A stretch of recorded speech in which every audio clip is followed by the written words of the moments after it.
Warming up. Let's see. Do we have the people? Boom, boom. Looks like, yeah, we do have the people. And early in here, Rain has given us some money. Thank you very much. Appreciate you, Rain. All right. So while we're waiting for audio confirmation, all that kind of stuff, of course, I'm going to remind everyone to go to hankstrange.com, sign up for the email list, look around the site. We've got Lola's deals on there, so you guys can find some good deals that Lola's been looking for you. And then if you click through those links, that helps you support us. You can go to the merchandise tab. We've got patches and stickers and things like that. Links to Ballistic Ink, where you can get like this Gun Nerd shirt that I'm rocking here. Lots of good stuff like that. If you're looking for all the different platforms we're on, that's under Strangerholic, so you can find that there. All right, that being said, as everyone's coming in here, please do smash the thumbs ups if you can. I appreciate that. That helps us out with the algorithm. The YouTube algorithm is working really, really, really hard against us these days. So help us out if you can with that. Big shout out to Harry's Holsters, makers of fine Kydex holsters to help support the podcast here. We really need and appreciate that kind of support. So if you're looking for a holster, check out Harry's Holsters. And we do have a code that can save you some money. I think it's Hank Strange. So there you go. All right, let's load everyone up into the windows here. Let's do that. Let's smash the open and kick it off right now. Welcome back to the Hank. All right, guys, welcome back to the channel. Smash that subscribe button, smash the thumbs ups, ring the bell so you can be notified every time we go live. We are live. Okay, we've got the gear report guys joining us. I don't know if they know this or not, but they have to do jazz hands, whether they like it or not. We got to see jazz hands. I'm going to need an instructional on how to do jazz hands. Jazz hands like this. You could do it like this. You could flip it up. You could do your own. You could do raindrops. Ooh, I kind of like that one. Yes. There you go. Yeah. All right, Jeff. All right. So we've got. Let's see. We've got Jeff. Who's Jeff? Boom. Right here. We got Jeff right there. He's from Gear Report. And then we also have TJ, right, from Gear Report joining us. Welcome to the show, guys. How are you? Good. Man, you committed to that jazz hands thing. That was good. It was impressive. Hey, happy to be here. Are you talking about me or TJ? Well, actually, I was talking about you, but I didn't see TJ do it. I didn't see TJ do it. You never know with TJ. I'm assuming. Yeah, hold on. Yeah, let's see it again, TJ, because we got to make it official. We didn't see. The other one. Yeah. There he is. Yeah. It'll be great if you had like a tiara or something to put on too. No, I'm just kidding. I'll get it. Oh, we'll make. Yeah, I'm sorry. Go ahead, Jeff. No, it's okay. It's messing with me that I've got another screen where I'm streaming off of YouTube. I'm watching, and there's enough of a delay on it that I keep looking up, and I'm like, "Oh, Hank's still doing the jazz hands." I'm like, well, no, that was 30 seconds ago. He stopped a while ago. Yeah, it's messing with me. Absolutely. So for everyone just joining us, this is the Who Moved My Freedom podcast. I'm your host, Hank Strange. This is episode 740. 740, and we have Jeff and TJ of Gear Report joining us. As I said, you can see them right there. They're here to answer your questions, talk about whatever you guys want to talk about. They're from Gear Report, so I mean, I guess we'll listen on the show, guys.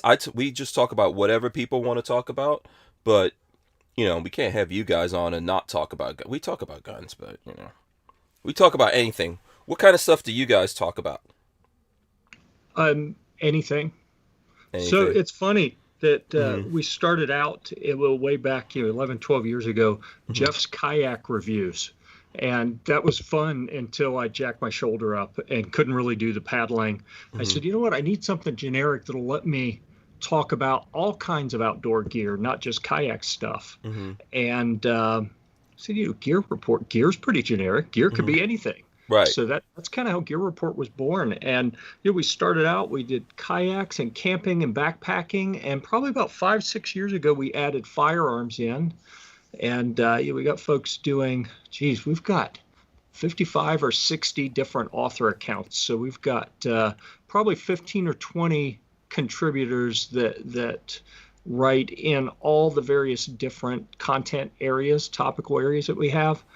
fairly regularly, and then another 30 or 40 that occasionally they'll chip something in here and there. So it's kind of cool that some people suffer with ADD. I enjoy it. I just bounce all over the place, and we do military vehicles and firearms, and one of my kids was joking with me. We went to a guitar store yesterday. He said, that's brilliant. You can do guitar reviews on the site. It's like, oh my goodness, but he's not wrong.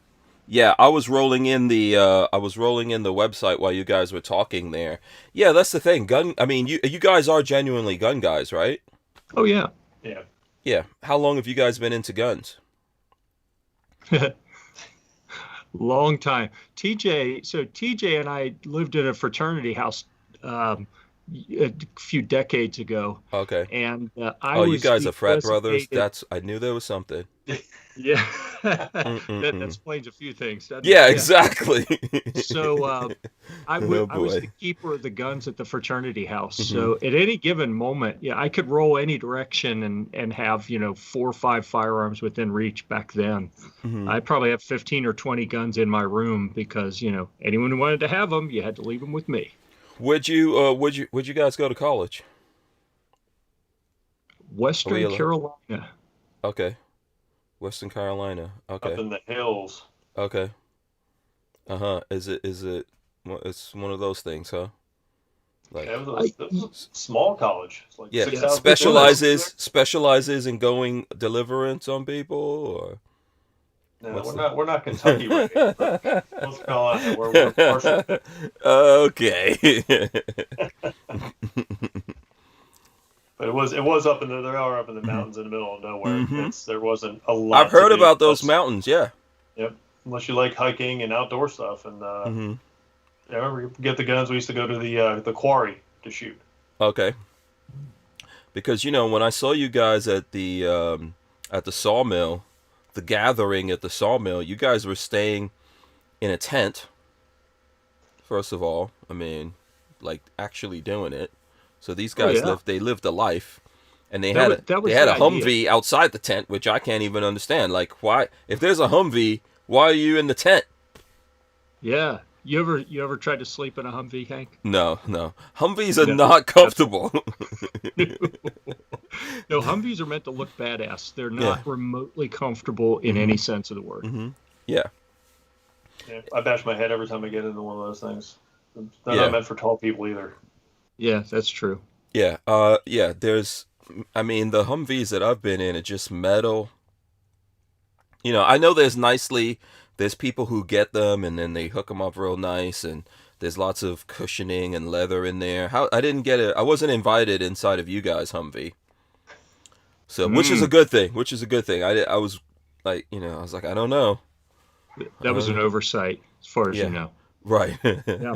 So I keep mine. So because of what we do with it, the Humvee it's another content area for us. So it's our field vehicle. So when we go to firearms events, we display it. Put a gear report banner on it. We've got a turret in the top with the gunner protection kit armor up there. We put a 50 cal up on top, but down at the Sawmill. We were fortunate that Steve, one of the owners of the facility, said, "Oh yeah, here, take my 50 cal. Take the Mod Deuce, put it on top of the Humvee. That'll be cool." So the RSOs weren't real happy about it, but I was bet. Hey, owner. Yeah. But we have it because it looks cool. For one, we can take it to events, and then the other really neat thing is that it's a pretty lucrative content area. So when it comes to, we'll review anything. So as far as any kind of gear, outdoor gear, mostly outdoor gear, but I've got a lot of tutorials how to fix things, how to make upgrades and add creature comforts and things to a military surplus Humvee. Oh, cool. Although I don't do a lot of that myself. I keep it pretty military looking because sometimes it's hard to get paid gigs, but every now and then I'll have an opportunity to use it in a commercial or a TV show or something, and it helps to have it looking authentically military. Yeah, that's true. And it does look good. So yeah, I like the fact that you guys do a whole bunch of different things, and also the way you have it set up, you have lots of contributors. We do. I, Hmm. I see where you're going with this. Yes, Hmm. Hank, you are welcome. If you go to the Gear Report homepage, at the Hmm. top it says Write for Gear Report. If you click Hmm. that link, you have all the information on how we work with Hmm. potential contributors. So if you Okay. want to submit some written articles, you want to share some videos you have, that's like Ghost Tactical. I know that's where you were going with this, right? Um, Ghost Sure. Tactical. Yeah, as far as I know. Um, Sure.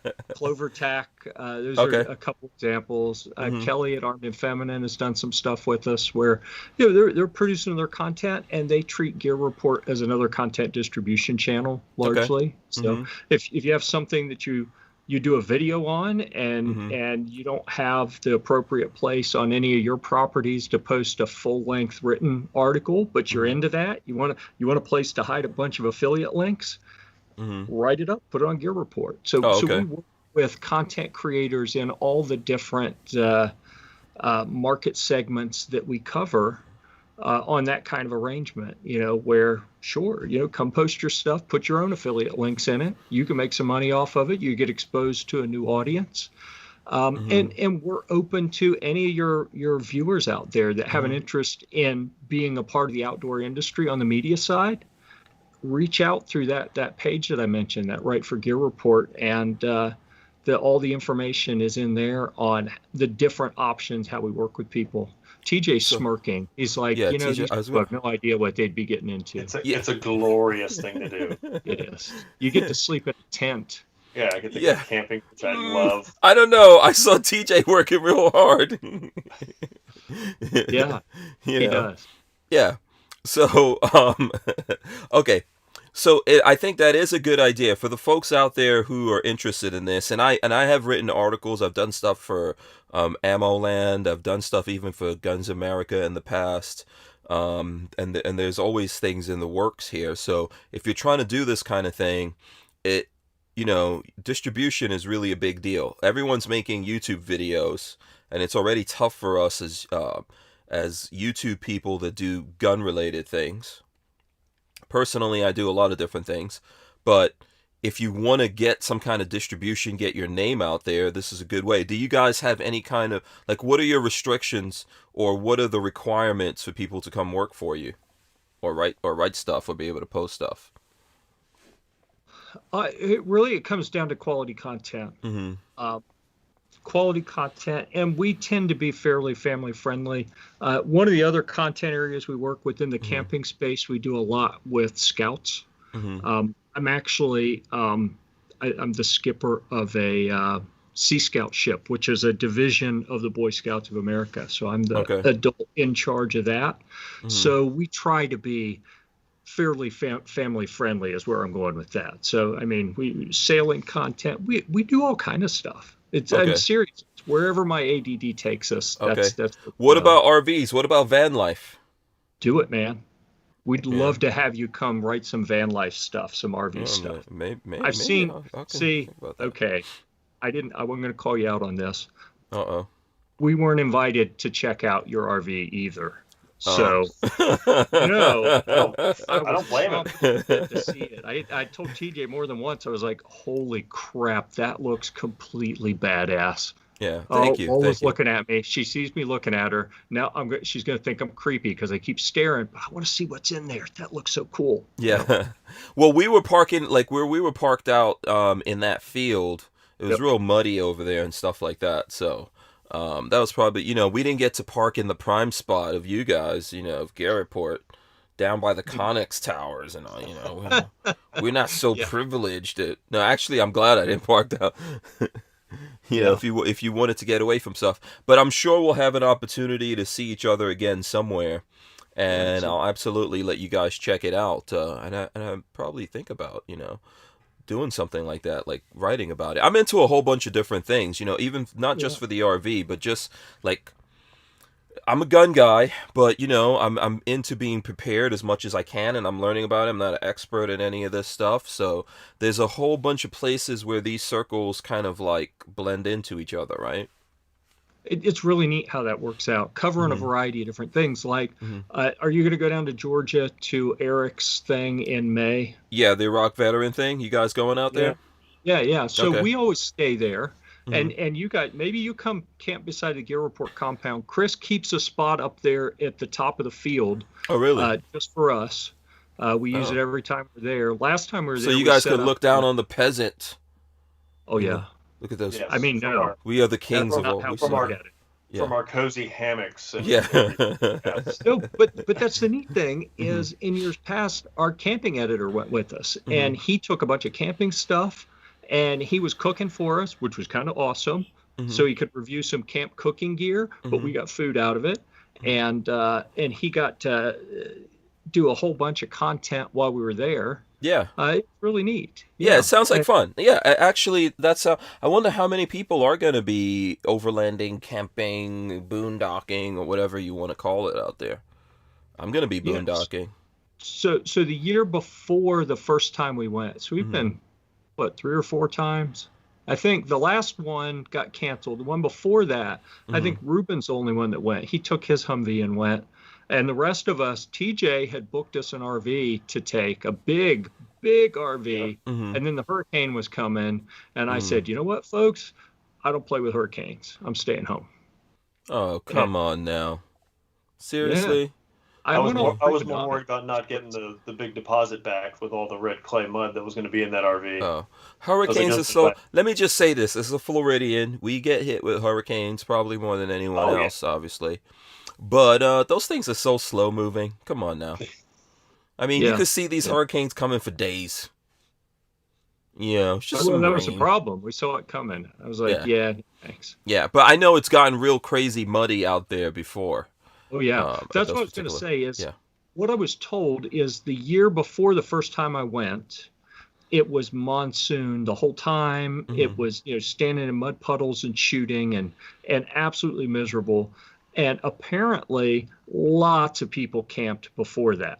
And then they had such a miserable time out in the weather that in all the years since, it's been like a gradual workup of, well, okay, we were the only people camping the next year. And then the next year it was us and 3 or 4 people. And then the next year there were maybe 8 of us over there. I expect it'll probably be a little bit more. Yeah. As the memories of misery fade from people's memories. Yeah. I'm not sure if I'm driving my van down there or not. I probably will.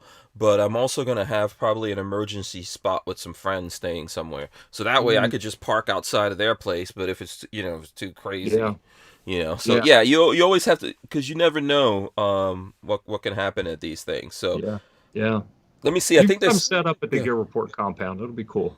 Okay, absolutely. I'll at least come visit you guys. Up on the hill. I mean, I might want someone to come and carry me up the hill, but we'll see. We'll see how that works out. Yeah. So Jeremy will be there. We need volunteers. Jeremy can do it.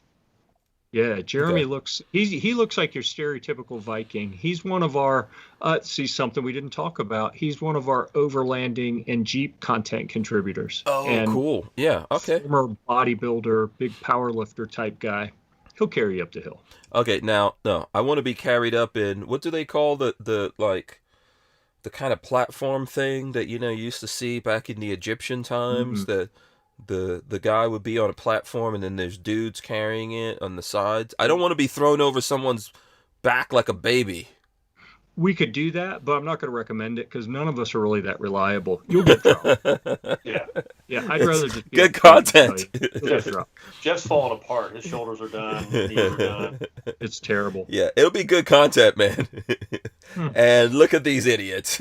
Nothing's going to go wrong here.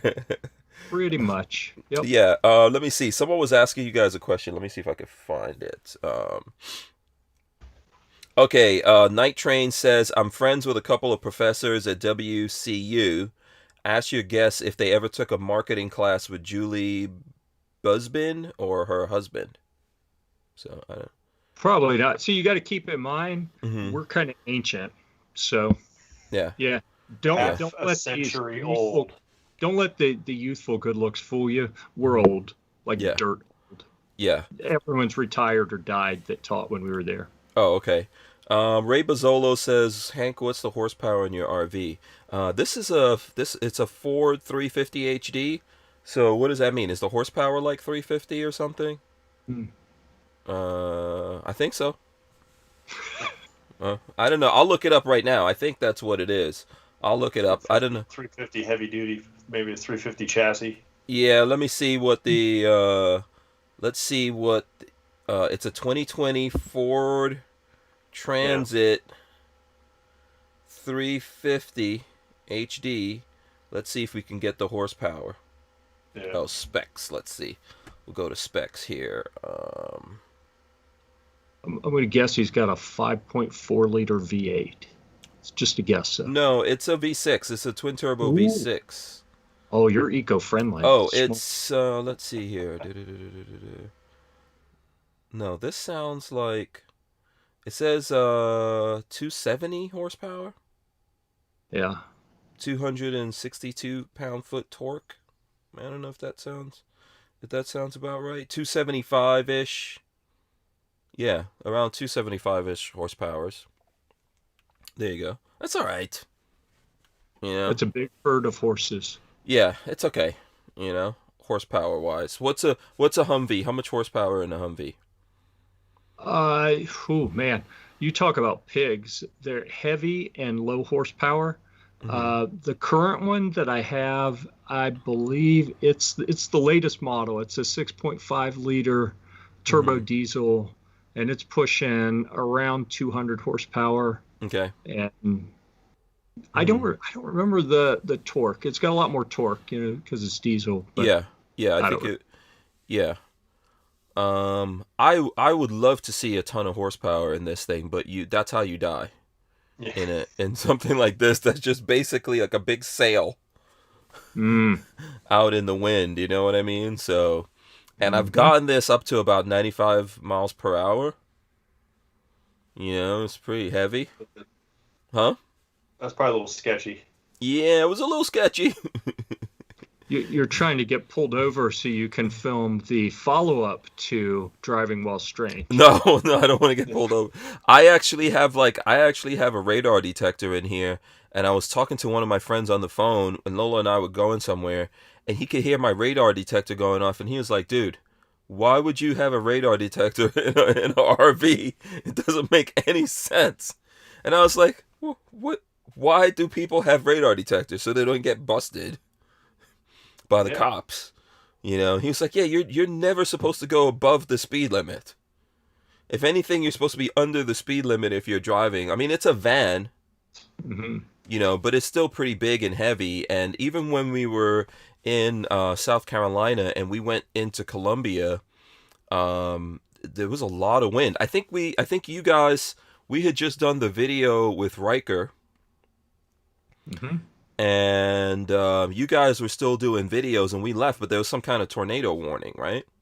Yeah. That was Thursday, so it was all closed. So here's what's kind of interesting: you guys shot with Ron at Riker, yes, and right as you were finishing up, that front row of tents down by the Canik tower, the premier sponsor tents. So that was what, Glock and Lead Star and SIG, and Taurus and Springfield, right? The five big brands that ponied up big money, their tents got snatched up off the ground and flipped over. Yep.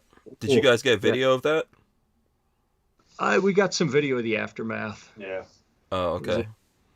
That would have been dramatic right there, you know? Yeah. Yep. I mean, it was canceled, because if there were people under them, they went straight up, flipped over, came straight down. Ooh. They were heavy. Someone would have died. Yeah. There was some serious wind out there, so let's see what's going on here.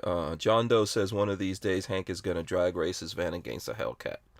No, that doesn't make sense. You know? And Brian Quick says if you're not doing 100 miles per hour, you're not even trying. Okay, we're talking about a van, an RV. So, which I've heard these do get up to 100 miles an hour. The Speedo says 120, and then I've spoken to some people who've gotten up to 100. So, But you really, that's really how you flip these over if that's what you want to do. These are high center of gravity type things, man. And a nice wind comes along or whatever, you're pretty much done for. So this is a dually. So I mean, I guess a little bit more stable or whatever. And the springs and stuff like that, it has these things called sumo springs on it. So you got that. All right, let's see. No, we've got these guys on no gun questions. What was the cool stuff? I'll ask this. I'll start with a gun question here for you guys. What was the cool stuff? And while they're thinking about this, you guys smash the thumbs ups out there. All right. Everyone who's out there watching us right now, smash the thumbs ups. If you hate us, smash the thumbs downs. It's all good. We're talking a gear report here. So let's get some folks in here. What was the coolest stuff you guys saw out at the gathering? TJ, go ahead. I really liked that. The Jackal was awesome. Yeah, actually getting to lay hands on it. Mm-hmm. But I like that Lead Star, the Helium, that 3.5 pound AR. Yeah. That thing was ridiculously light. Yeah, Lead Star, man, that's their thing. They make some real lightweight guns. I like there was a Lead Star AK there. Did you guys get a chance to shoot that? I didn't, but I was messing with it. That's the one that was painted to look like Beskar, right? I think so. Yeah. I don't think I got it. Did you guys get a picture? I don't know. I don't think did I get a picture? I got a couple pictures, yeah. Yeah. It was really lightweight though. The trigger felt good on it. I mean, for an AK. Yeah. And I think Lead Star, like, their thing is doing lightweight stuff. I'm trying to see. I don't think I got any pictures of it. They do lots of real bougie stuff. It's they mill out everything. Yeah. So it's funny. Or race guns. Mm-hmm. TJ mentioned the Helium, and we built a gun. It was almost identical to a gun that one of my guys, Jose Juan, built a few years ago. I think he built that in 2017 with the same smoke composite carbon fiber stock, and he used a different receiver set that was pretty aggressively milled out, carbon fiber everywhere. And so I'm looking at it and I'm like, holy crap, you guys just copied Jose Juan's custom build that he did a couple years ago. But friggin' awesome little gun. So I really liked it. Yeah, I think that the lightweight stuff is where a lot of people are going. I'm guessing those are kind of like race guns or competition guns. Where Lead Star specializes. Yeah. So let's see. American Freedom Outdoors says, great news. The Iowa State governor signed the bill for my state. No longer does a person in Iowa need a permit to purchase, and we also have constitutional carry. All right. That's awesome. There you go. Good for Iowa, yeah. It's great to see with so many states going just full on communist. It's really awesome to see some rolling some of that crap back. Yeah, it is good to see. I know Rain is saying, let's see. Rain is saying, did anyone read that Arkansas has a bill to ban federal gun control? I'd like to see more of that around the country. And it's good to see, like, Iowa is really moving forward when it comes to guns compared to where they were. Like, what was it? A couple of years ago, they started allowing suppressors, right? Was that 2 years ago? I want to say. Yeah. A couple of years ago. Because I think for a while in Iowa, you couldn't have suppressors. But now you can, right? Huh? Blasphemy. Yeah. Yeah, that's full on ridiculous's. Yeah, I mean, that seems weird to people, but there's still states where I think you can't have cans. Makes zero sense. I get angry. If we're at an event, someone hands me a gun that doesn't have a threaded barrel, I'm like, why are you even handing me this? If I can't put a pen on it, I'm not interested. Dude, I want every gun to be integrally suppressed. There you go.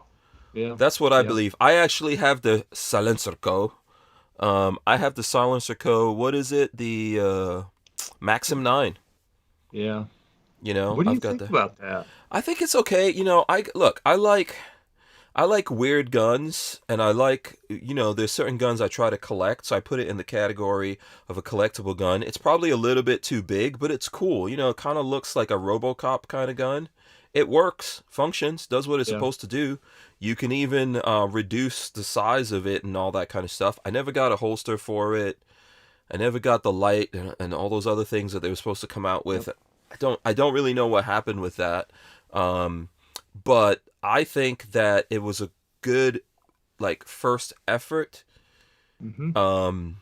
I considered it like a big a commercial prototype or a big proof of concept. Yes. So you got to have someone who introduces the new ideas to the market and carries that burden of education in the marketplace to help people understand, this is different than what you're used to, but it can be viable.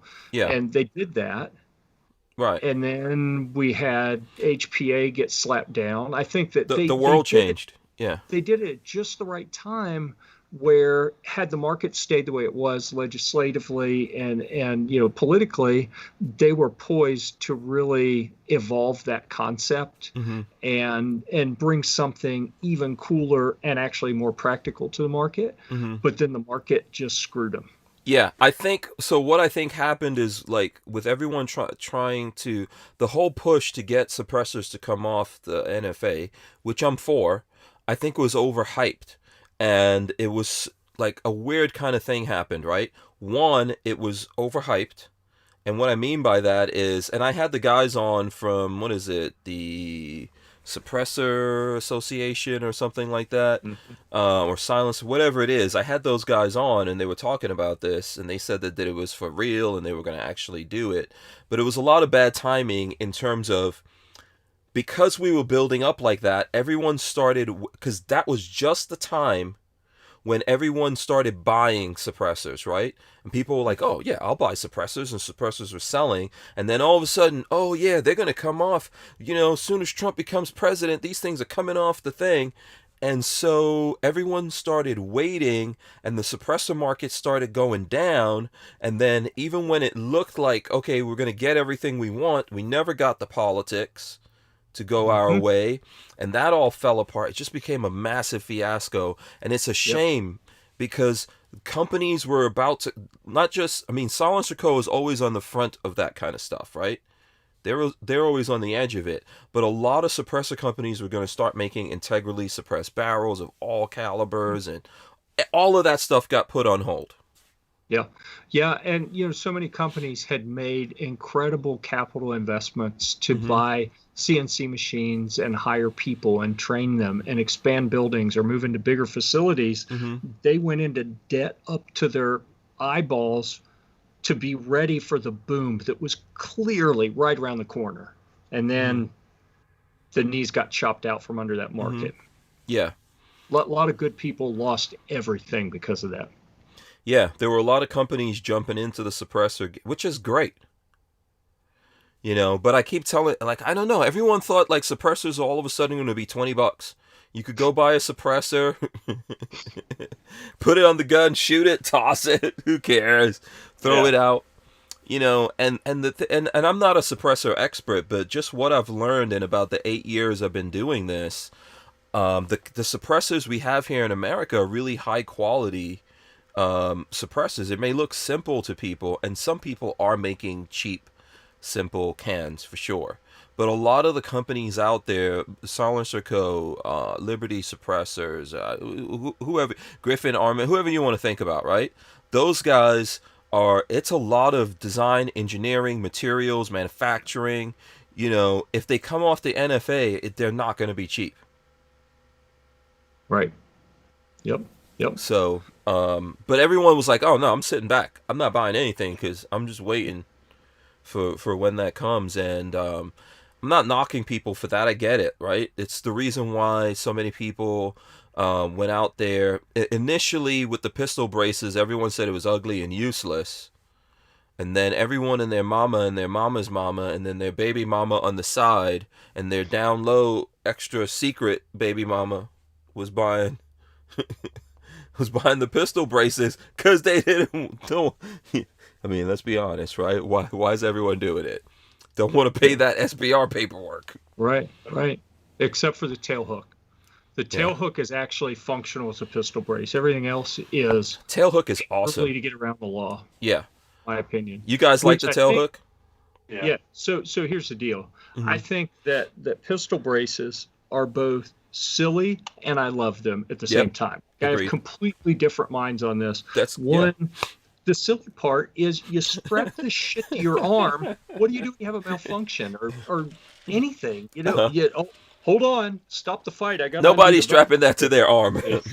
Right. It's like, but the way they're designed. Yeah, there are people who are handicapped who do it. Yes. Yeah. But for most people, complete joke. Clearly just to get around the law. And you know what? I think they're silly, but I'm also like, hell yeah, stick it to the ATF, because that whole portion of the government shouldn't exist. Period. Period. Absolutely. At all. The SBR shouldn't even be a thing. Right. It's such a stupid made up thing. I'm with you. I think that pistol braces have the right to exist. There's some shenanigans that went on behind the scenes. Not that I'm trying to drag up old news or whatever, but the reality is here some shenanigans went on behind the scenes. Okay, but this should never have been a thing in the first place. Right. But yes, a lot of those things are because it's not really. Unless you're the person who is strapping it onto your arm, but a lot of what's out now, you really cannot strap onto an arm or like a nub or whatever you may have, right? Because of your injuries. It's really not functional in that way. And because you can't extend it, right? It's not really functional for what you want to do. I do think that the Gearhead Works falls into the category of being useful. We put that on a 50 BMG, like with a 13-inch barrel or something, and I was shooting that thing one-handed with a gear hood. I don't know if you guys ever saw that. But I don't know if I saw that. Yeah, have you ever heard of Safety Harbor Firearms? I've heard of them. I don't know much about them. TJ, do you know them? Yeah, so let me so they're one of my friends is the owner of that. And he's on the show here all the time, and he sponsors my channel and everything. So we're like, that's full disclosure on what's going on, but we've been friends for a long time. So Safety Harbor Firearms makes something called the SHTF 50. If you look that up, and let me see if I could probably pull it up for people. But basically what it is it is a 50 upper that goes on an AR-15 lower. Oh, nice. Yeah. So right, yeah. So like a bolt gun? Yeah, it's a bolt gun. I think we saw them. Were they at the big shot range day a couple years ago? No. Yes.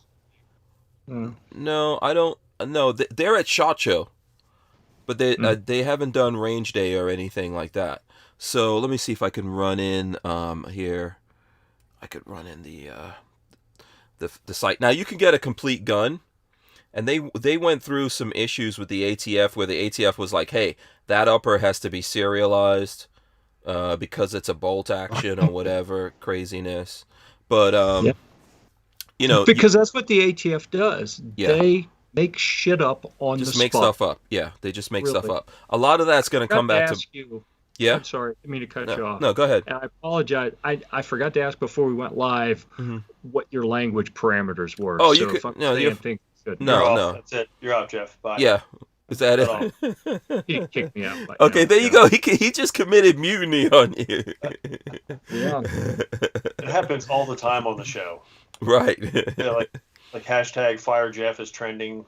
It's crazy. Oh, really? Did you see gun snobs out there making fun of my, glorious luscious locks? Yeah, I saw him that he came in. What did he say? Oh, these two.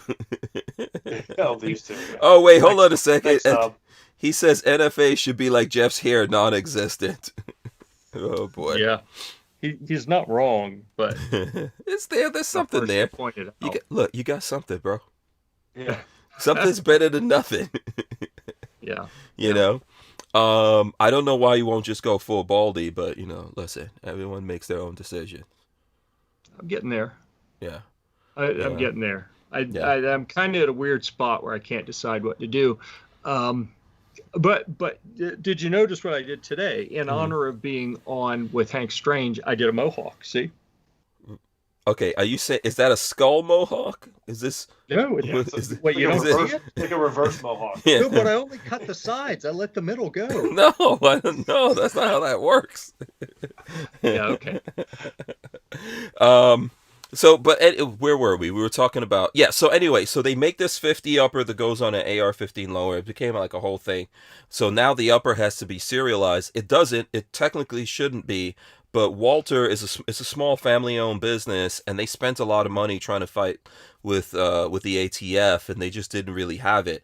I still feel like we should have all somehow put together money and kept fighting the ATF, because we're actually going to see the ATF come back around with those rules. I think we've already seen it, that they're now trying to reclassify what's actually the firearm, because now they want to include 80%ers, etc. Right? They're talking about the uppers and everything. Yeah. So we're gonna regret not fighting that, but I don't know if there's a moratorium or whatever on being able to fight it. But anyway, so they make that, and typically I think Walther goes out to like, let me see, he goes. I think I've seen him do like 27-inch barrel, like big long barrels, but I convinced him to make a little short one, like 13 inches. With 50, that video has to be somewhere. I gotta find that video somewhere. So anyway, we shot that. Let me see if I could find it. Let me see if I could find that video. YouTube has made me remove a lot of those cool videos that we did. So I'm not all really the fun stuff. Yeah, they've just been a pain in the butt with that. So let me see if I can actually find that particular video. Oh, here it goes. Nope. Okay. So let's see if I can roll this in for you guys. Oh, you know what? It looks like it's on Gunstreamer or someplace. Let me see. Let me see where this is. Yeah, Gunstreamer has it. So that tells me we had to the Hank Strange situation. We had to remove it. So let's see. I'm going to skip forward here. So check this out. I don't know if your feed is a little bit late, but you should be able to see it here in the feed. Look at that beautiful thing right there. Oh yeah. And somewhere, so this is actually the prototype before we put the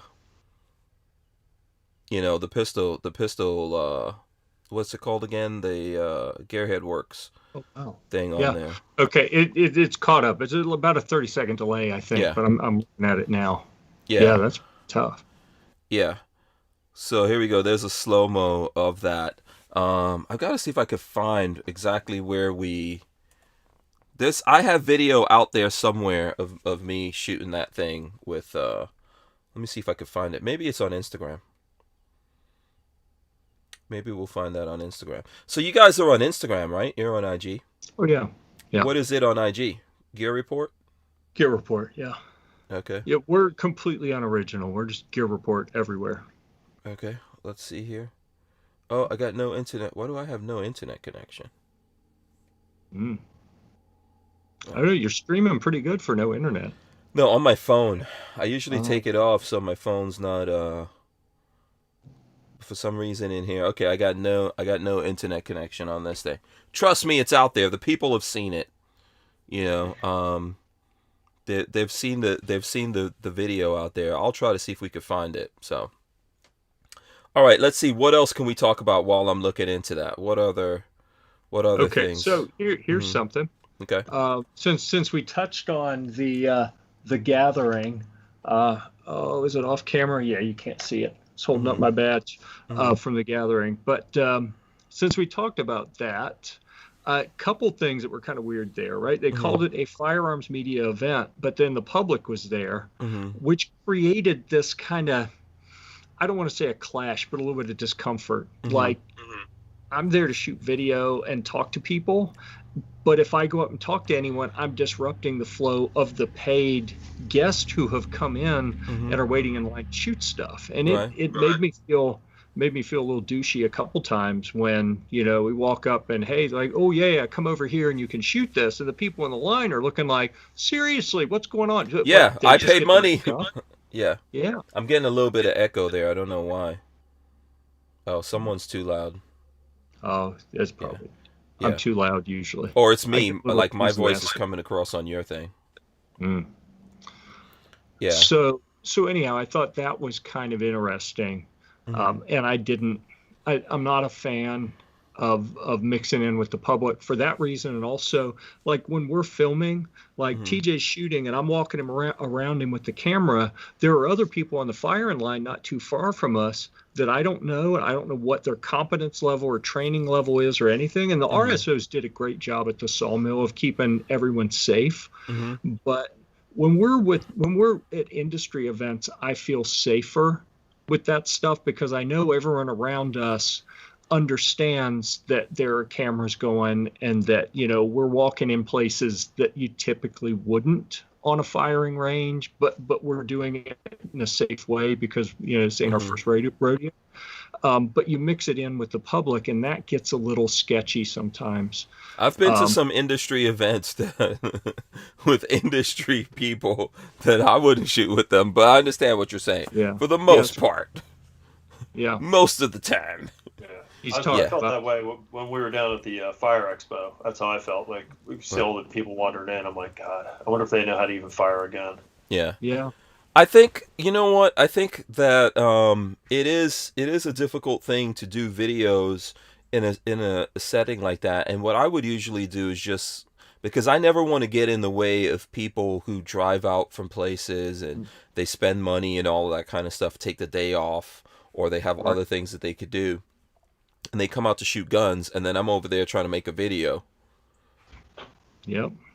Yeah. So I always think, like, why not set, like, that's a, you know, for me, I would rather stand back, maybe just talk to the companies or whatever, but they want you to make videos at the same time, and it kind of like clashes. And that happens, for example, a lot at SHOT Show when there's events going on outside of SHOT Show. So outside of Media Day, people rent out a range and they invite everyone to come there and have a good old time, you know, and then people are having a good old time and everyone's in there and people are drinking and doing whatever and shooting, and it's just a lot of different things mixing and you can't focus.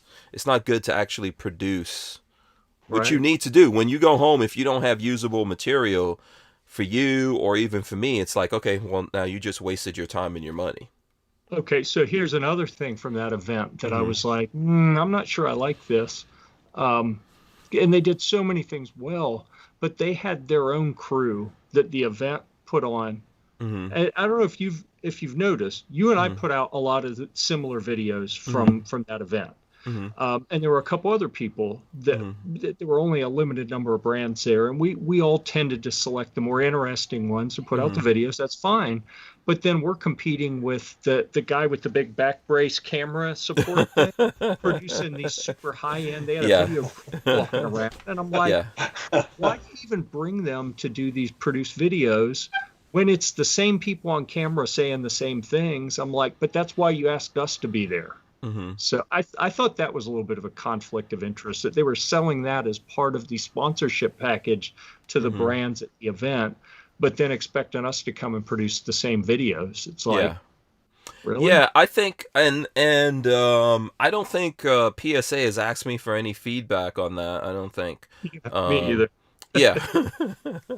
And they might, you know. I think that what happened is that this probably was put together, just like trying to figure out from their side, they probably put this together with short notice. You know, a lot of us going into, you know, man, we've been doing this for a year, that there was no SHOT Show this year, right? A lot of events have been canceled for a long time. To be honest with you, a lot of companies, I think, have realized they don't even have to do anything to sell stuff that they're putting out, or they could do their own releases. Right. Yeah, so I think it's cool that they got together and decided to put this out, but I think it would be a good idea to try to figure out from people who came to the event some of the issues, because I cannot argue that issue with you. It's very difficult to separate those kinds of things and make videos the way that you would want to when there's in a general public. It's the reason why I have my own range. I used to go to different ranges and try to make videos, but other people are trying to shoot when I'm trying to talk. Yep. You know, or shooting when I'm shooting, but I think people want to hear, like, how is this gun sounding, or, you know, they want more information out of us, and we need to have more control of it. So it's already like even a circumstance that we go through at media day at SHOT Show is already tough. Yeah.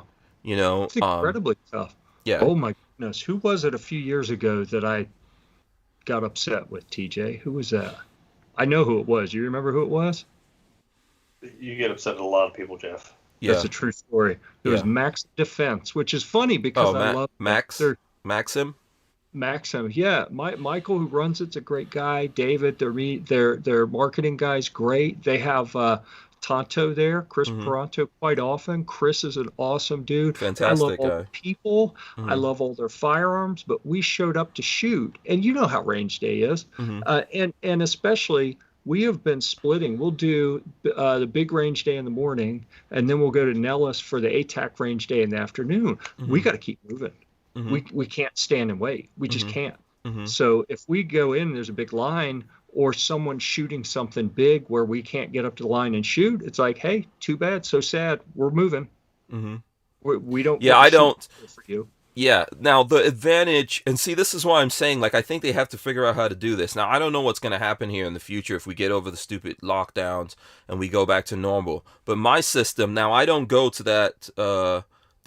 So when we have media day at SHOT Show, which is usually on Monday, the main shooting thing is one thing where the companies that are there, they pay a lot of money to the NSSF people, and then they have their event. There's a tactical one, but you can't record there, so I'm assuming you guys aren't talking about the tactical one. No, that's the ATAC one. It's at Nellis Air Force Base. And so you guys can record there, or? Very limited opportunities for picture and video. If the camera's pointed the right direction at the right range and the right people aren't. Yeah, so but you guys go there just to see what the stuff is, right? Oh, yeah. Yeah. So I've never gone there because they tell me you can't record. I'm like, well, I'm not wasting my time. If I'm spending my money coming out to SHOT Show, I need to make videos, hopefully, that will make some money to help pay for the thousands of dollars it costs for me to come out to SHOT Show in the first place. But so one of the things that I do is, yeah, man, if I'm interested in something, I might look at it, but if it's too crazy there, I'm moving on. And the end of the day is going to come, and I probably didn't touch that thing, but it is what it is. You know, and everyone doesn't have to get out the same footage anyway, because probably on that thing there's going to be 10 or 20 videos anyway. Yeah. You know? So ultimately what happens is that the people who are watching us now, everyone starts searching, SHOT Show 2021, everyone's looking for whatever comes out, and everything gets views. That's how it was in the past. I don't know. I think everything's changing now, and we're going to a completely different way of it being done. And so I think in this event, what kind of happened is they maybe need to separate and say, okay, on these days, folks like us, we could come, but these days are for the people who are paying to like come and shoot guns and maybe hang out with us. If they want to see us, talk to us, or we could be talking to people in the companies on those days. And then these days, the general public is not there, not because we don't want to hang out with the people, but because if we spent money to come out to an event, which like in my case, that's how we got out there. You know, I paid to come out there, stayed in my van. All of that's expenses for me. I need to somehow recoup my expenses, at least, you know, by getting videos up. But I don't want to make the same videos that everyone else is making, if that makes any sense. Right. Yeah. So they got to have a better facility for us to do that. Yeah. But anyhow, I think Gorillas and Guns is echoing that here. So, what's that? Gorillas and Guns echoed that. He says they should have 2 days, one for the media people and one for everyone. So I think hopefully they'll do it better. And I don't know whether, and I don't know, maybe this is playing politics. You're not trying to knock the event the guys did, though, right? No, I mean, it's the first time they put on an event, and they did. It was a stellar event for the first attempt, but that's something that Chad and I talked about before the event, during the event, and after the event, where he was just thrilled, you know, that the public can't get into any of the SHOT Show stuff, and he doesn't like that. He wants the public, you know, Chad Wiley, the CEO of Chad, those guys did a lot. They did a lot of work. Yeah. one of the coolest, most down to earth, genuine people in the gun industry. I think really good guy, and he really wants the public and the PSA fans and customers to be able to get out and get access to all the new stuff. And to not be told, no, you can't come. And I feel for him there, but it's just from a practical standpoint, we have different goals. Yeah. And, we're there to work. They're there on vacation to play with stuff. And you put those two goals are kind of incompatible. Yeah. Listen, I like where you're coming from, because I often tell people this, right? So people looking or listening to this, if there's folks from PSA looking or listening to this, PSA is awesome, without a doubt. Oh, yeah. All the folks there work really hard. At this event, they worked really hard, and they did a great job. And they always do that, right? And they always strive for their customers and even folks on our side. The thing is, though, if we don't talk about stuff like really what happened, we're not going to make anything better. And I would like to see better options come up than SHOT Show. Because the bad side of SHOT Shows is freaking expensive to go out to Las Vegas.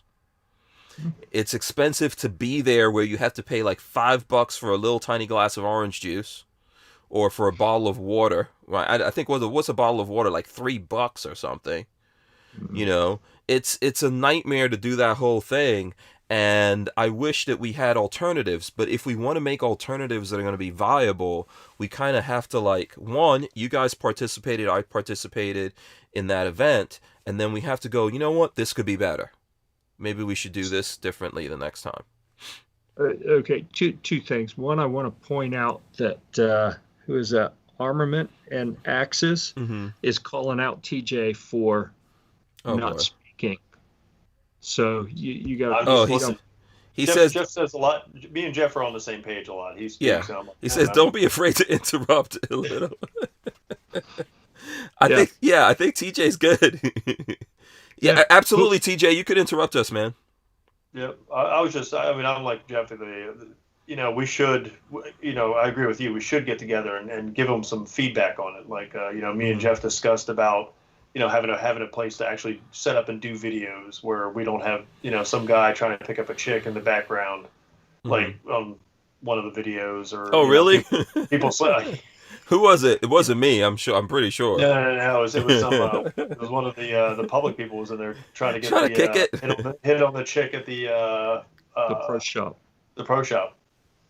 Yeah, we both shot videos at that counter in the pro shop with the wood flag on the wall. Yeah. The first video we shot with Dale at PSA talking about the Jackal, we're sitting with our back to the wall, me and Dale, and over to my left was the cash register for the pro shop for the Sawmill shooting range. And the girl at the counter had some guy in there working. Man, he was working. Pimp! The whole video. Putting his Mac down. Oh my God, I'm going to have to go back and take a look at that. And it's like, he couldn't Jeff look at it in this video. Really? Did he have a chance? No, did he get the number? And I thought about saying that, but then Joe, that would have been on film, and I was like, Yeah. He might laugh. Man, the things of making video. I don't know if people know people will see you making a video and walk right in front of the camera. Yeah. Oh yeah. Or you're doing a video with a gun. You've got a gun in your hand, and you're doing, and someone will literally come and go, "Yeah, can I take that from you?" Like, oh, wait a second. Yeah. It's some crazy stuff is happening. Yeah. To me, the biggest downside of SHOT Show, the expense, the fact that everyone gets sick every year, whether it doesn't matter what's going around, you end up getting sick, right? You run yourself ragged, you talk to everyone, and for us, and maybe your experience is different, but we leave thinking we killed it, man. This was awesome. We got so much cool stuff lined up. 80% of it is never hear from them again. Yeah, that's a good number, man. I mean, a lot of times it's a bigger number than that it was, it falls through. Yeah, in terms of like you're talking to people and you're like, oh, cool, we'll get our hands on this and we'll be able to do that. And I think for a lot of people looking at it, they'll think, oh, so you didn't get some free stuff. Nothing is free. None of this stuff is free or anything like that. It's all work. but you're trying to build the best thing that you can build and be able to deliver to whoever your audience is. And people are always asking me, oh, well, how come you haven't done a video on this?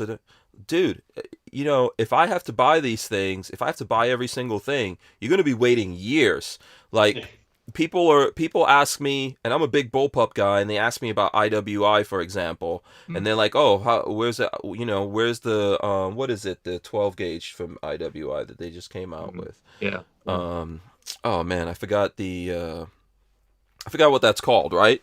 Someone will tell me here in the chat. Yeah. But, you know, if you're not a big enough megastar or whatever, these people, it's a complete waste of time. So what does that mean? It doesn't mean that I hate IWI, but I've got to wait till I have money, and every time I have money to buy stuff, I have to make choices on what I'm buying, and it's really tough. You know, and if you're serious about this, if you're looking at this as a serious thing where you're delivering content to people that they want on a regular basis, it's all work. Whenever stuff comes in here, it's not, I'm never like dancing around like, oh, I got some free guns, oh, yay me. You know, it's like, oh, okay, this is work. We got to get out there and get this video shot. We got to figure out where the ammo's coming from. You know, even if, even if you have, like, I have an ammo sponsor, you know, Fort Scott munitions guys sponsor me. They, you know, it's we're in the friggin' ammo apocalypse, so ammo's not really coming in, and you got to find ammo, and you got to shoot the video safely and survive that whole thing. And now you've got to edit that video, and then you've got to put it up there just so that YouTube can completely destroy any kind of discovery that you have in your video. No one looks at it, and then everyone goes, when are you going to make videos? Yep. Everybody keeps saying it's free. Oh, you get a free gun. I'm like, well, no, I got a gun, and we have to go to the range. We've got to do the video. I've got to get the ammo. I've got to get the accessories for it. You know, put different optics on it, different grips, and next thing you know, you've got, you know, 100-something hours into doing it, and you know, time is money. Yeah. Yep. Yeah, the editing part is that's a whole other thing right there. You know, I know people have editors. Oh, okay. Yeah. Jeff does all the editing. Yeah. Well, I do a lot of it. We got some other people who edit. Toby does some stuff. Speaking of which, and I'm not trying to be promotional here. Mm-hmm. No, you can be though. That's what this is. This platform is to help promote you guys, man. This is 100% about Gear Report. So go for it. Thank you. We're not worthy, but we're going to try to take advantage of it anyway. So right, good. This morning or yesterday, I think it was yesterday, I released our Sentry and Canik video, and there's something in there. One of our guys that produces videos. So we got a couple that do video. It's not just me, but it's mainly just me. But Toby has.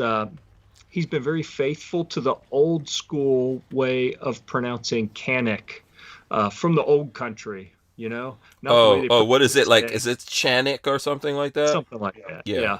Canik. And, so we had Adam on video give a little lesson, and I think it came out really well. So if you want to see that, and I promise you it wasn't to humiliate Toby, it was because Toby, I think he's cool enough. And you know, what's wrong with a little humiliation? Yeah, there's nothing wrong with that. Come on now, don't try. Good. Don't try to pretend that you didn't enjoy the humiliation part. Oh no, if you watch it, you'll see. There's no pretending I didn't enjoy it. But Toby he's very persistent about. He used to be very persistent about the Canik. Mm-hmm. And we're like, okay, it's and is that the way that so how is it pronounced? You're gonna have to go watch the video. Okay, we're gonna have to watch the video now. Okay, damn it, can't even get that. Let me get a question in here that Stanley Walnuts threw up. And by the way, everyone out there, smash the thumbs ups. We need and appreciate those. Those thumbs ups out there. So Stanley Walnuts here. I'll put your comment up. He says PSA, AK Vaporware Armory, Dagger, Jackal, MP5 clone, nowhere to be found, laugh out loud, never overpromise, and underdeliver. It's a recipe for disaster. I get it with COVID and all, but still. Then he does the roly eyes. So I've set up PSA for years. I can't think of anyone. I've probably met 50 people within the company. I can't think of a single person that I didn't like, that I didn't get along with, that I wasn't impressed with as like, these are stand-up people. These are good people who mean well and are trying to do right by their customers. Okay. That said, PSA stays about 2.5 steps ahead of their competence always, it seems like. And I want to just like, Jamin, slow down, dude, and Chad I think has done a good job of trying to rein that back and be sure that they get the right engineering done to have things come out and not need help. But Jamin's such a hard driver that I think that kind of set them up. I don't want to say set them up for failure, but set them up for a more difficult road than they needed to be on because of his impatience and drive. And it served him well. But I think so. I hear the same complaint about Kel-Tec a lot, right? And I'm not trying to say it's not valid, but I think, look, I'm going to flip it for a second to car world. Can you get a Corvette C8 right now? Not on the money I have. But you can't. I mean, it's not a super expensive car. I mean, the price that a C8 Corvette should be, I mean, is about the price that most people are paying for their pickup trucks, right? The thing is that you can't get one, so everyone's overpaying for them, right? So if a $60,000 car has become a $100,000 car, pretty much. The thing is, how come Chevy's not able to spit those things out fast enough? And then people can easily get mad about it. The problem is you're talking about what's right on the edge. If you want to get any other kind of Chevy, you can absolutely get it. And I think that's the same thing. I would say that's the same thing with Kel-Tec, and that's the same thing with PSA. If you want the companies that are going to be on the edge and making the cool stuff, that's always going to be on the edge. So you can't expect that to come out, and it's so much out there that, the prices are getting cut in half because there's so many of them and, no one wants them or whatever. That's the cutting edge thing that you're trying to get, right? Yeah. So the question is, are the other things being sold? So if you look at PSA, they're making stuff every day. Oh, yeah. I mean, I went to one of the factories here in Florida, the amount of steel that comes in there every day. And then the amount of steel that becomes guns that's going out of there every day is totally ridiculous. So there's human beings, there's folks out there getting the guns, but the cool stuff, hey, is just going to take time, bro. And you have to be patient and wait on that. I think that's really what it now okay, for the people who are mad at PSA, yes, last actual SHOT Show we had, they came out with like 70 things. Yeah. Yeah. They didn't know it was going to be the end of the world apocalypse. But they came out with 70 things. However, they're actually manufacturing the living daylights out of stuff, and they're putting stuff out every day, and people are getting things. But the cool things, people are not getting. Yeah, yeah. And it's just going to take time for us to see that. And then let me just get to this. I think Brasscatcher is mad. Let me see what Brasscatcher is mad about here. I was about to mention his comment about... you want to hit that? If it's the same one that to think I was disappointed I didn't make it to the gathering, I took that to mean, we've talked it down and made it sound like it wasn't a good event. I want to be clear that I think it was an awesome event. Especially, it was the first time that PSA had tried to put an event on like that, and they did phenomenal for their first attempt. It was a 3-day event that had tornadoes that canceled the second day. Given the hurdles that were put in front of them, I thought it was a phenomenal event. But as media, it was a little more difficult because the public was there. And it sounds terrible, and I don't want to make it sound like I don't appreciate the public or anything. I'm often part of the public when I go to things. So what I'm acknowledging is that we have different goals, and those goals aren't compatible. Yeah, I don't see what you're saying as being bad. I thought it was a good event. Me too. I'm trying to think what other shooting event I've been to this year. I don't think I've been to any. 2021. I don't think I've been to. Huh? It was our second one because me and Jeff hit the Fire Expo down in South Florida. Oh, the Fire Expo. Okay, yeah, you guys went to that. Yeah, how was that one? Was it good? I thought it was very similar. Yeah. Very similar. I think a lot of what's happening here is people are finding out that it's not so easy to do what NSSF has been doing for decades. Right? Not so easy. Yep. There's reasons, but the reason why people are trying to do it is because it's necessary, right? Like they say, necessity is the mother of invention. So now when you have maybe firearms companies taking on the challenge of putting on shows, everyone can't do a show perfectly, and they definitely can't do it perfectly the first time. It's going to take time, it's going to take repetition, it's going to take learning from your mistakes, and figuring out exactly how do we juggle all of this and what's important and how do we make it happen. So, but I think it was good. I feel like I got some good videos there. I was able to, for me, I enjoyed like small events like that where you could actually hang out and talk to the people who work at the companies is always a good thing. Yeah. Absolutely.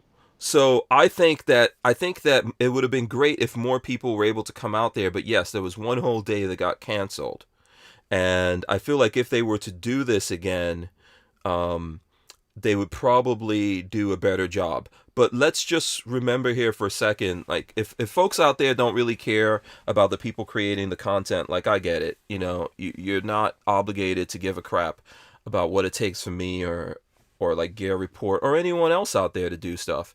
But this is why you'll notice that every single person who makes content didn't go to these events. And the thing is that, first of all, the big guys don't have to.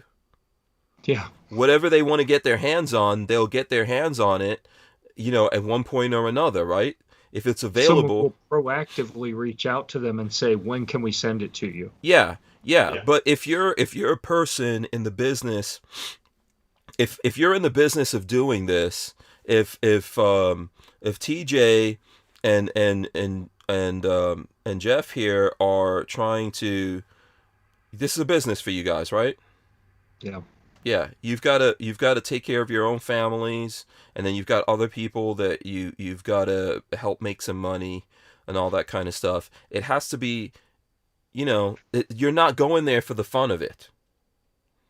So, and I think that when that happens, you've got to say, oh well, and I think that what you said, I feel like, yeah, I wish it was easier for me to make the videos and I had a better opportunity to talk to people or get the things I wanted to get done, and all these kinds of things. But it doesn't take away from it. I don't feel like I'm going to tell you, I've done events that I realize I completely 100% wasted my time. Yeah, same. And I've done them recently. But I don't feel that way about that particular event. And I just hope that as these guys go forward, they figure it out and figure out how to make it work, or decide what it's supposed to be, or separate what it needs to be so that people know, okay, I'm going here exactly for this purpose. And if we don't talk about it, it's not going to make it happen. I think what Brasscatcher was talking about, though, is he said PSA wouldn't sell him a lower because he's from Michigan. And then that sounds reasonable, though. Yeah, that's Michigan. I mean, I'm from Ohio, and there's kind of this interstate rivalry thing. So my father taught me a song when I was a toddler. Only song my father ever taught me. It goes a little something like this: we don't give a damn about the whole state of Michigan, whole state of Michigan, whole state of Michigan. We don't give a damn about the whole state of Michigan because we're from Ohio. Okay, wait a second. Before we start launching nuclear missiles across state borders here, there might be so Brasscatcher, were you told, because he says he was very disappointed I'm just going to throw up some of the stuff here. He says, I was looking forward to buying a lower, getting a pick in front of the store, and building it for my son. They messed it up. Did they tell you why? That they didn't sell you a lower? Because there might be some legal reasons why they couldn't sell you that gun, which I don't know, that lower, which is a gun, by the way. You know, it's a firearm, so there may be some legal reasons why the store that you went to couldn't sell it to you, which I don't know if you guys know. I don't know if anyone else out there knows, but I'm going to... said it had something to do with one county in Michigan. Okay. But I don't know anything beyond that. Yeah, so if there's one county in Michigan, let's say, I'm assuming, I don't know either, but a lot of times with these companies, in cases like that, they can't take the legal risk. Yeah. They just can't take the legal risk, bro. I don't really think, and without knowing exactly what happened with you in PSA, if you want me to, if you told me exactly what went on, I could maybe try to talk to someone and see if I could find out exactly what happened. But I'm going to assume that they just couldn't take the legal risk. Look, Barnauls, who's a company I like, I do a lot of stuff with, they had a giveaway for Super Bowl of the big ass, the oil barrel of ammo. Yeah. And they were like, hey, can you help us share this? Of course I did it. And then someone from Florida, which I'm in Florida, said, dude, if you're in Florida, you can't win this ammo. And I didn't realize that. So I went and looked it up. And sure enough, it says right there, Florida. It said some other states. I can't remember if Michigan was in there or not. But it said certain states is not getting that ammo. And so I reached out to them and I was like, what's up? They were like, we cannot legally send this. Like, a person in these states cannot legally win this. That's just the bottom line. Man, I thought we were free down here. I thought we could do whatever we wanted. Well, I mean, yeah. None of us are 100% free the way we should be. And so there are some legal limitations of sending things to certain places and doing stuff. And if the companies have already tried it and run into trouble and run into massive financial bills or threats and things like that because they sent something to the state and then someone in the state is trying to do something to them or whatever it is, this is how it may come about. And I don't think... I'm just trying to say that, I don't think that they went out of their way to ruin... He says it ruined his vacation. Which is,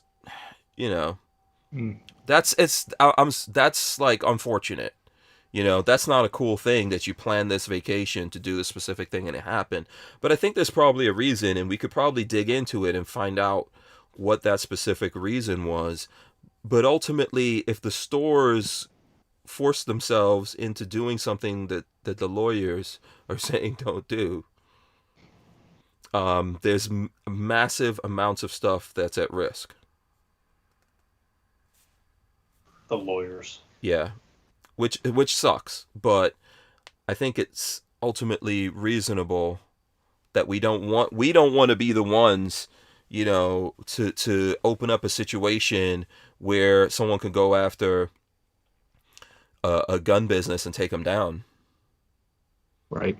So if they're doing things like that, I know if I got caught up in it and I expected to buy this lower there and they're like, no, we can't sell it to people from Florida, I would be mad too.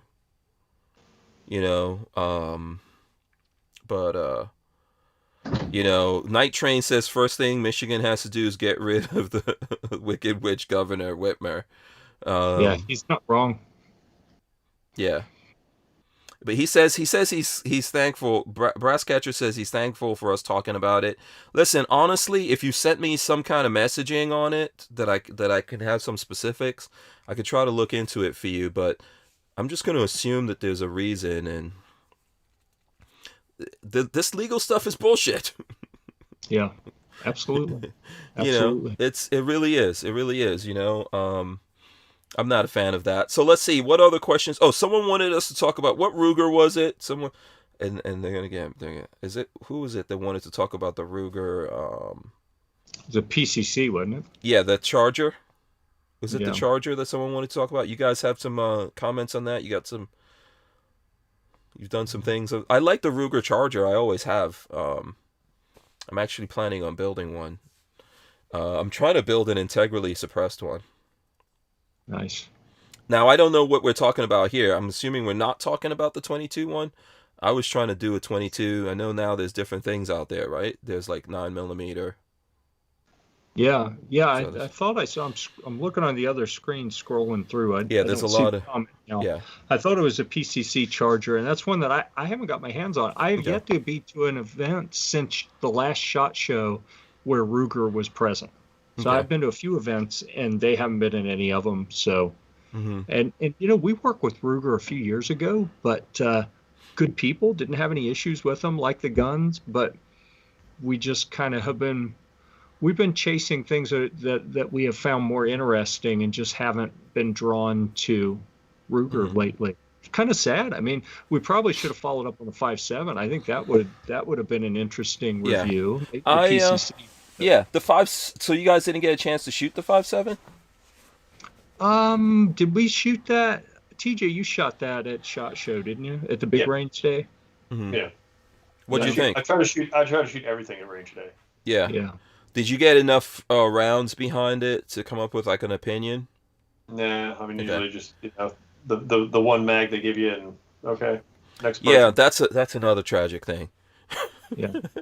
Which I get it, right? There's all these people, but I think what's really crazy, and this is man, we're going back to our gripes about shows.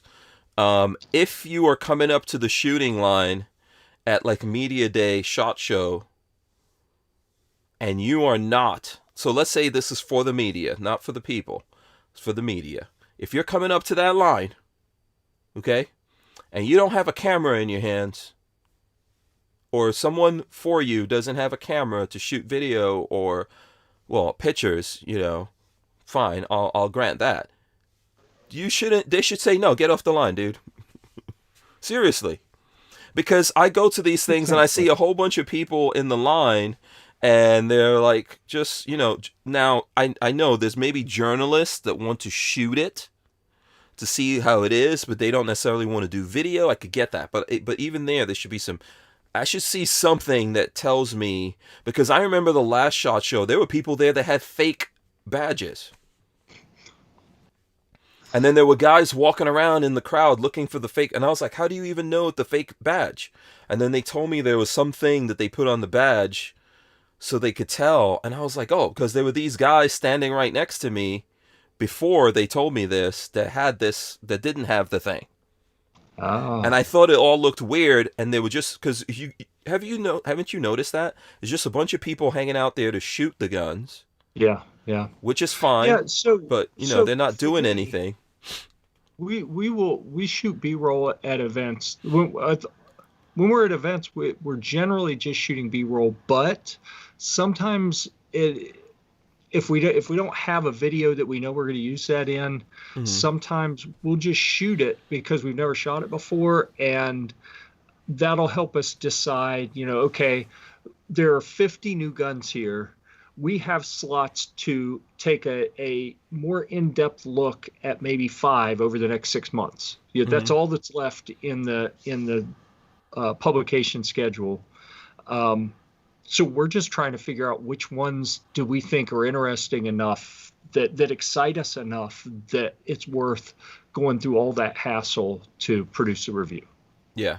No, I understand that. Yeah, we still, and most of the time, we still get pictures anyways. Even if we just get pics or a little short video, we're still getting something. Yeah. Even when I go to those things, I'm looking at other people shooting it if I can't shoot it, just to make a decision like, hey, am I interested in enough in this thing to spend a bunch of time and money trying to get my hands on it? But the thing is I think that a lot of times we go to these shows and there's a lot of people doing stuff there that, if the expectation is for someone to make video there, it's kind of wasted if you have a ton of people going through there and shooting a lot of ammo and stuff like, and getting behind those guns, and then the people that actually want to do an interview and get footage of it being shot or shoot it themselves and come up with an opinion don't actually have. And I know that NSSF has a problem with that they're always trying to figure out like who are the people that are actually creating content around this thing, And I think it goes for a lot of different things, right? So, sure. But to go back to the 5.7, I actually had a friend that owns one of those and brought it over here for me to shoot it, and I thought it was decent. I don't think it's not, it doesn't, to me, this is to me, it doesn't have the full sexiness of the FN 5.7 pistol, like being polymer and all of that, but the price of it is pretty cool. But I still like the look of the FN, but the freaking price of the, and I had an FN before. I had an FN and I had a PS90, but I had to sell them because I have to sell guns to get other guns. And I had those guns when I first started doing this, and I really didn't have any choice. I didn't want to sell them, but I didn't have any choice. If I wanted to keep making videos, I had to sell those guns and get other guns. You know, so but I think it works. Ruger did what they needed to do there, but it's not exactly what I'm looking for. I would probably want something a little bit more. So like there was a company here in Florida that came out with an AR that uses the same magazines from the 5.7. You know, and there's Diamondback? Yeah. So that, something like that, I wish Ruger would have made, which maybe they might make at some point. Yeah. So and that'll get me in. So some egregious self-promotion. My friend TJ was one of the first people in the world to get a DBX 5.7 and review it. So you can go find a full review of that on Gear Report. Awesome.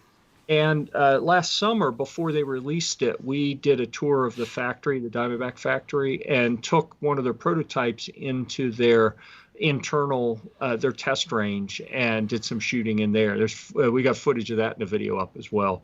I really like that. I think you were on the spot when you said, you know, in something a little bit different than the pistol for that round. And that was one of the more difficult ones for me to say, no, send it to TJ. He'll review it. Because I was like, no, I want that one. I really wanted to get my hands on it, which I probably will at some point, but Diamondback hates me.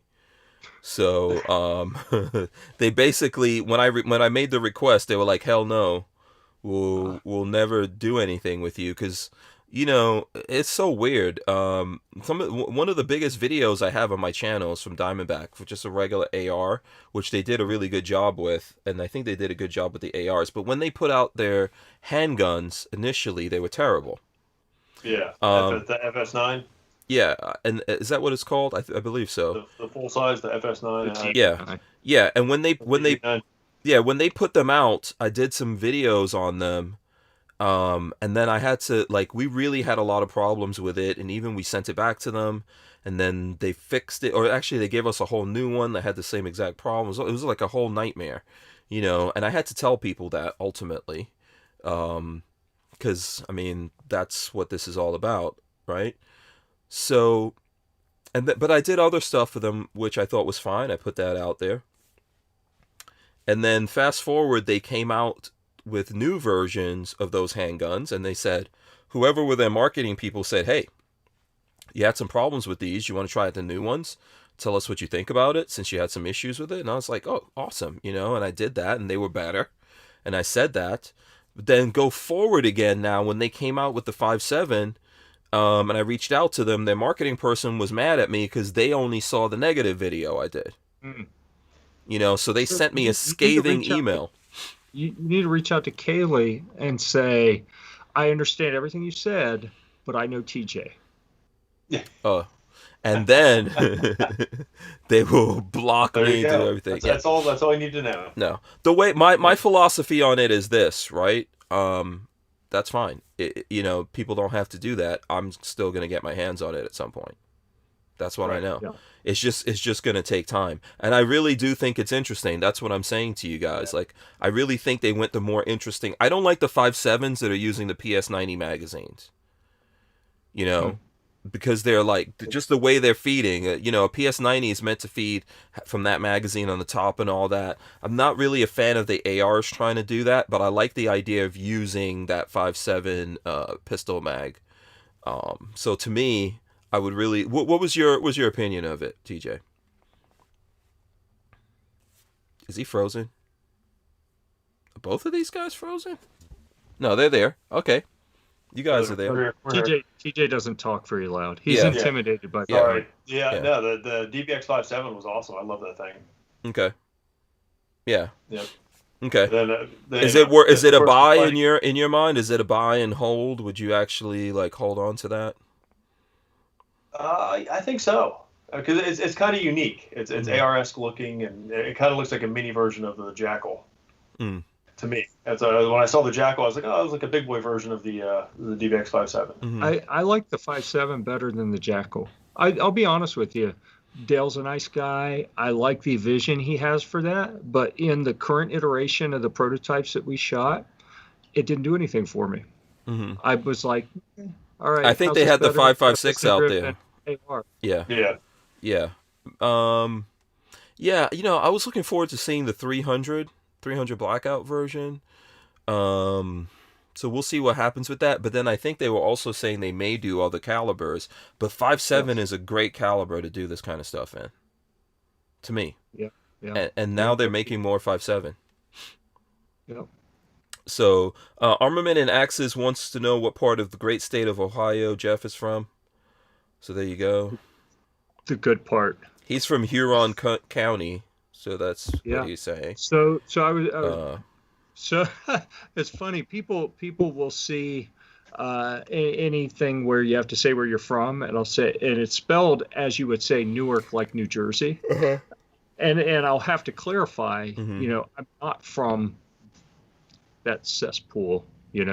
See, I came on your show so I could irritate people by what cesspool? Which cesspool? New Jersey or Newark, Jersey? Newark, New Jersey. I'm from the one that's pronounced Nurk.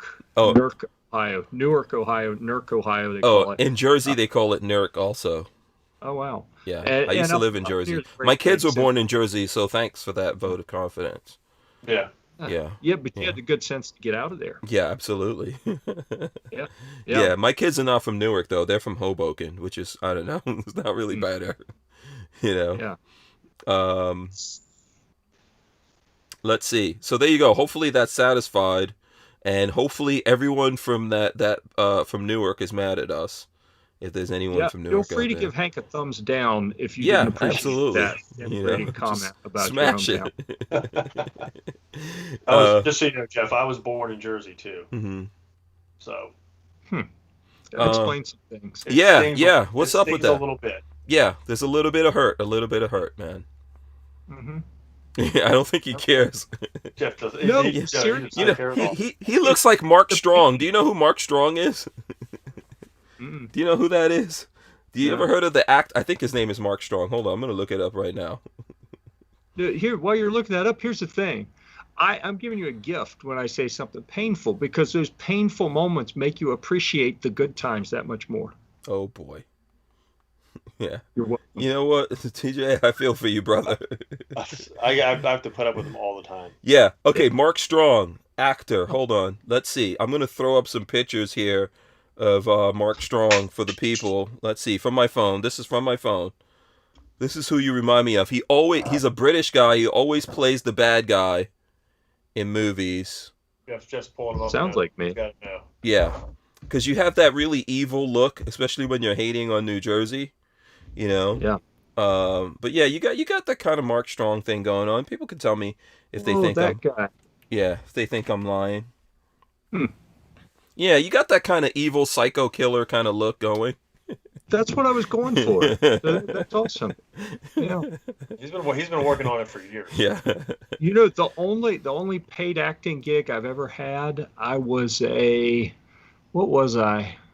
special forces Army guy storming a building. What movie was this?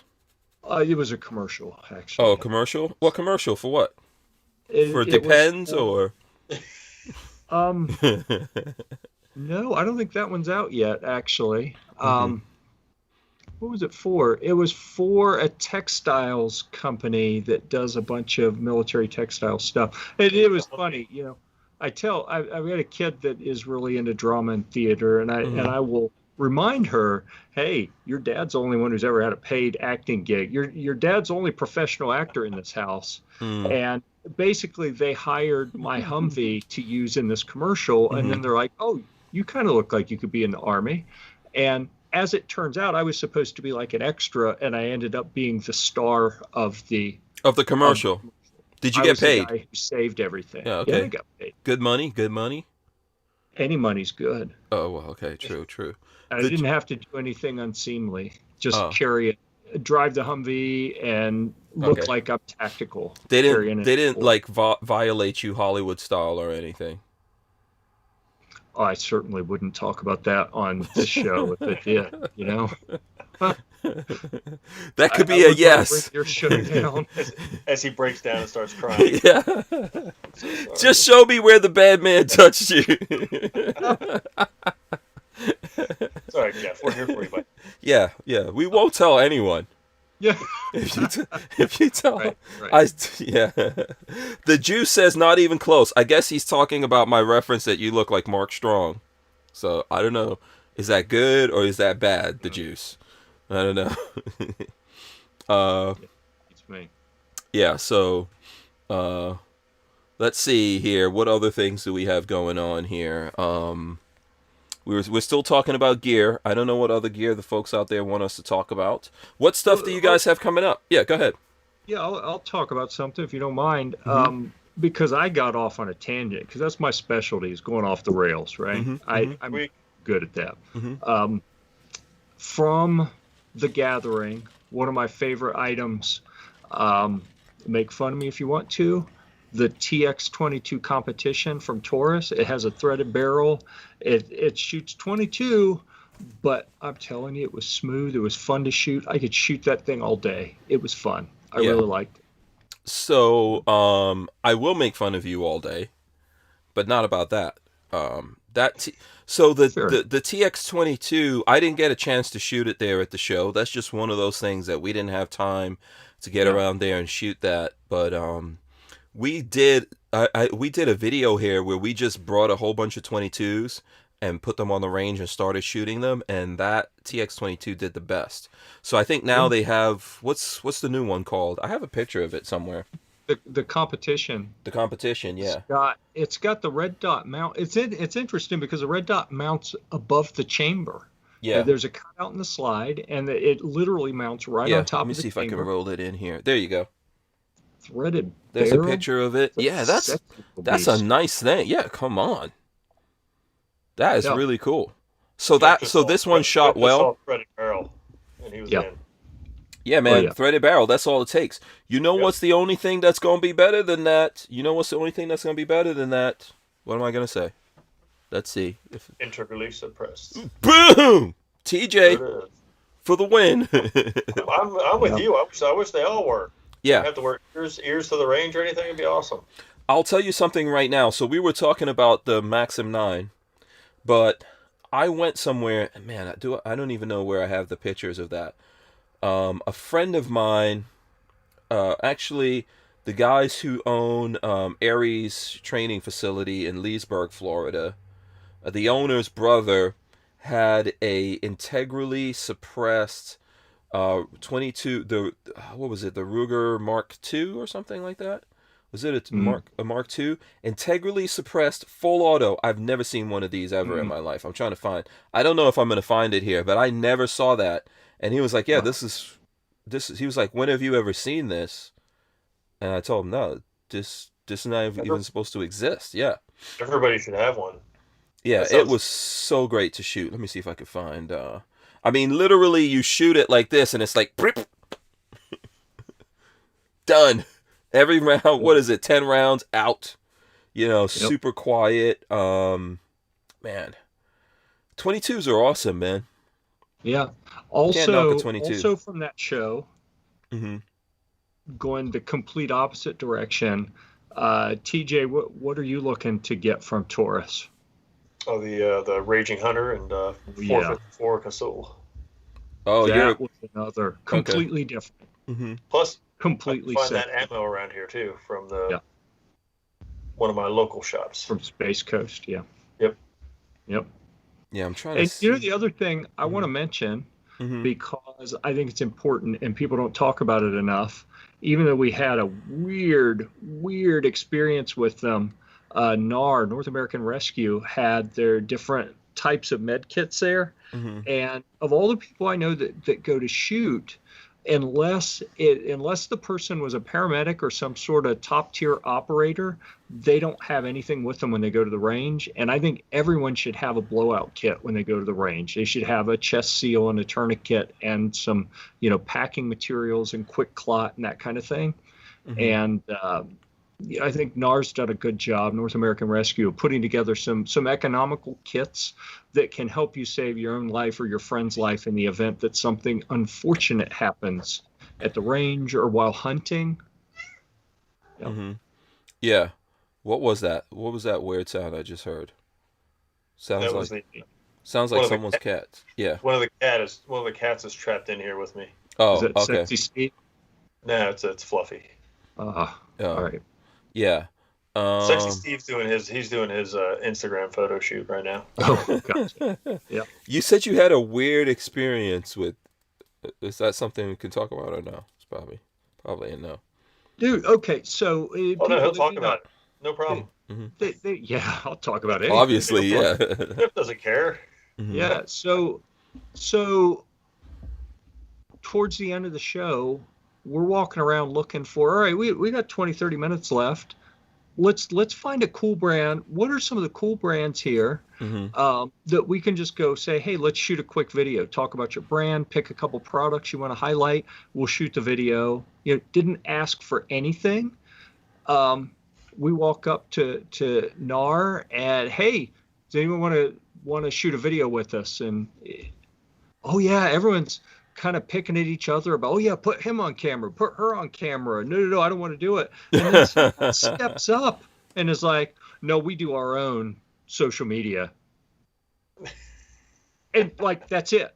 That was it. Just shut everything down. Jeff was like, and I'm like, wait, what? Like, we didn't ask him for money. We didn't ask him for product. We were literally, can we shoot a video to share with people because you have a cool brand?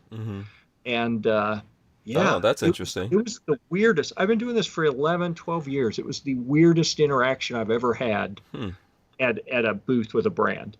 Now, that said, the other guy that TJ had talked to, Matt, reached out after the show, and he didn't know that had happened. And we're going to do some work with them. And he's like, nope, no idea what was going on, except that guy's kind of like that. But, I think that good company, great products.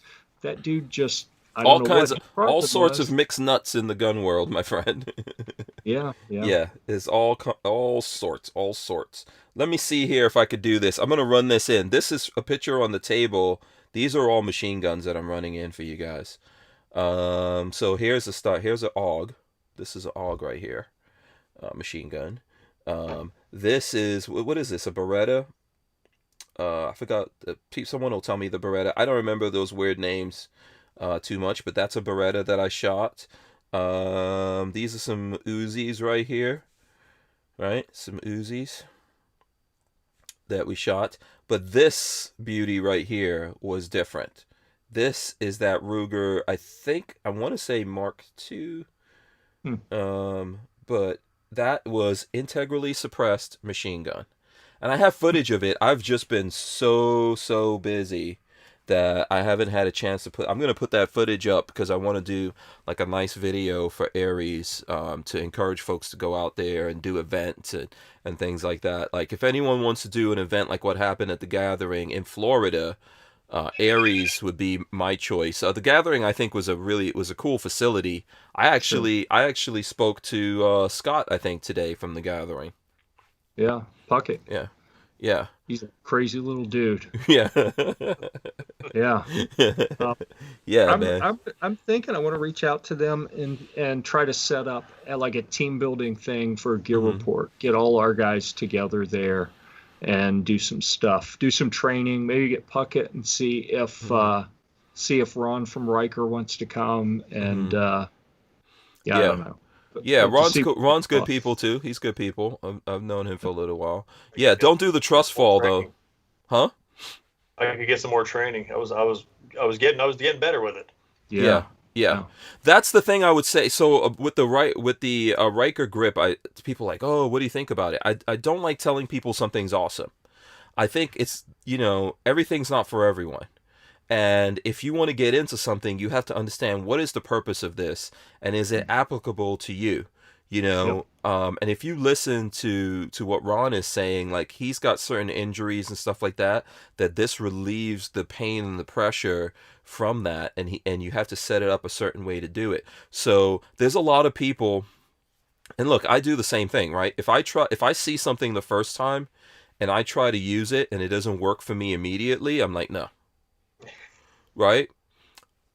But maybe that's just the way it is. Maybe later on in life, I have some kind of injury and I come back to that and I figure it out until I'm like, oh, this is how this works and how it works for me. And then that makes that whole thing better. But because it's different, like I've got a pretty long arm reach as opposed to Ron, for example, or, Jeff, you guys are both tall.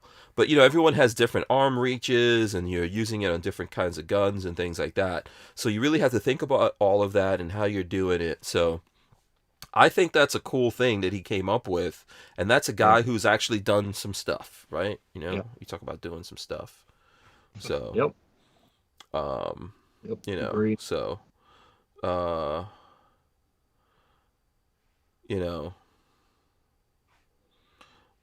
is someone? I don't know if this person's trying to troll me here, so I don't know right now. I'll just ignore that for a minute.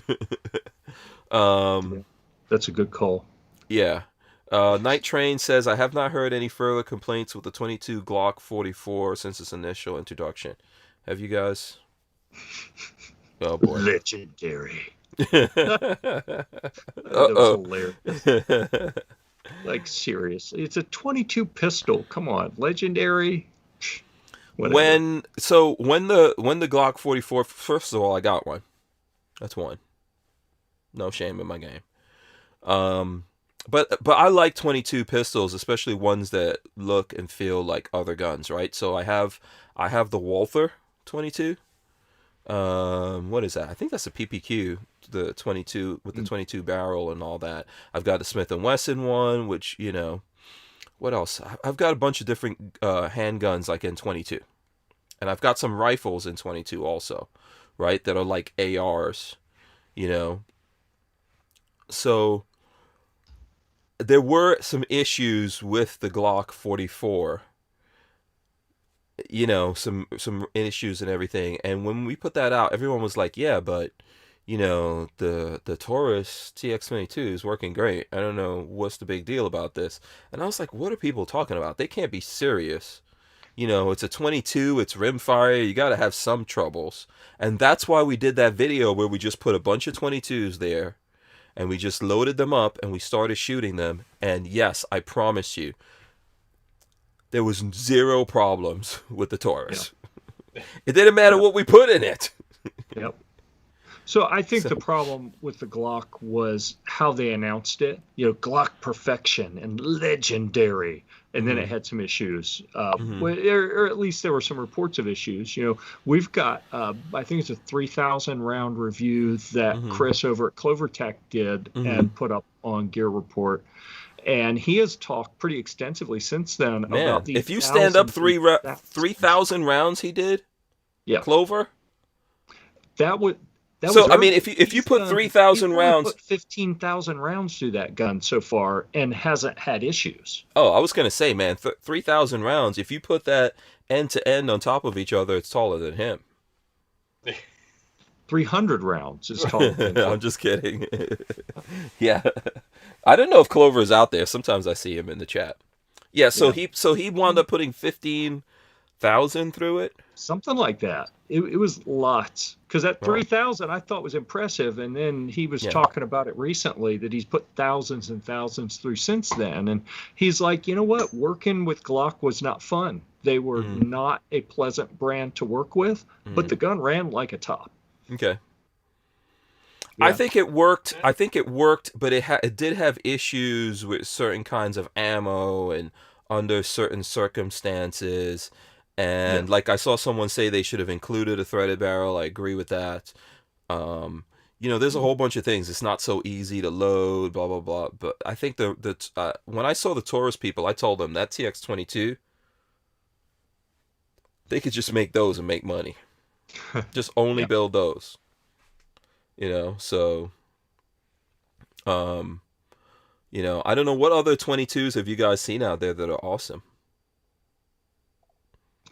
I think if I go through my gun room, the absolute favorite to shoot is an SW22 Victory that I did a lot of work with Tandem Cross a few years ago. They pimped out that gun, and I'm telling you, I can stand at 50 yards and shoot a smiley face on an 8-inch gong, freehand with that sucker. It's awesome. And I'm not a good shot. So, I mean, it just shoots phenomenally. Mm-hmm. I love that little gun.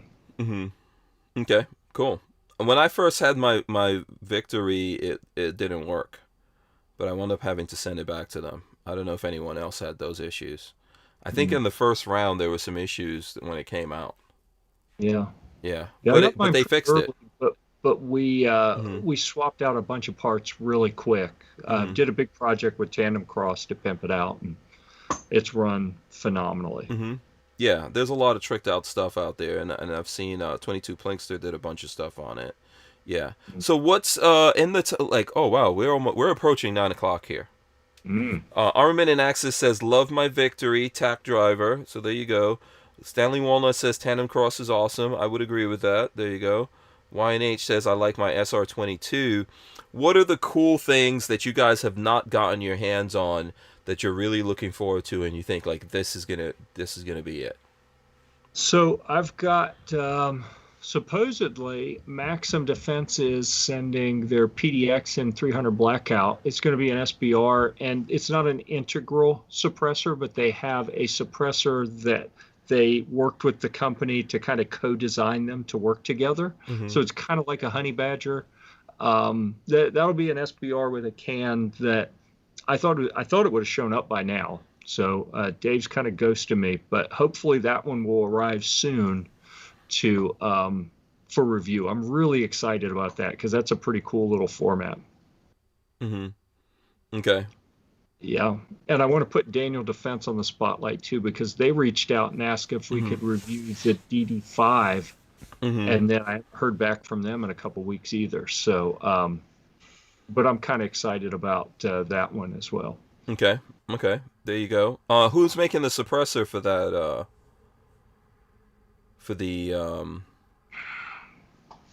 For the PDX, I'm blanking on for the Maxim. It's something with a G, 3 letters maybe, but I'm completely blanking at the moment. Griffith, it's not okay. Not Griffith. All right. Okay, TJ, what cool stuff are you looking forward to out there? Anything I can get my hands on right now. Like I really wanted back when the Chris came out with that 22. I really wanted that little Chris 22. Yeah. Which one? We talked to him, the Vector. Oh, the Chris Vector 22? Yeah, I've got one. Maybe you guys should come up here sometime and we'll, you guys bring some cool stuff that you have.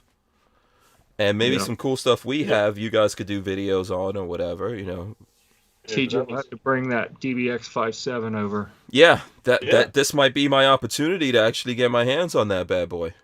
Yep. Yeah, that'd be cool. Yeah. I'll put the EOTech back on it so it looks obnoxious. Yeah, CTS, that seems like it's probably the right company. Yeah. That Brian Quick mentioned. So thank you. Oh, CGS. Okay. Stick It Inner Axel says, I love 17 HMR. So many rifles of them I've bought and have. No one makes it a pistol though, but maybe barrel length makes the velocity and flat shooting.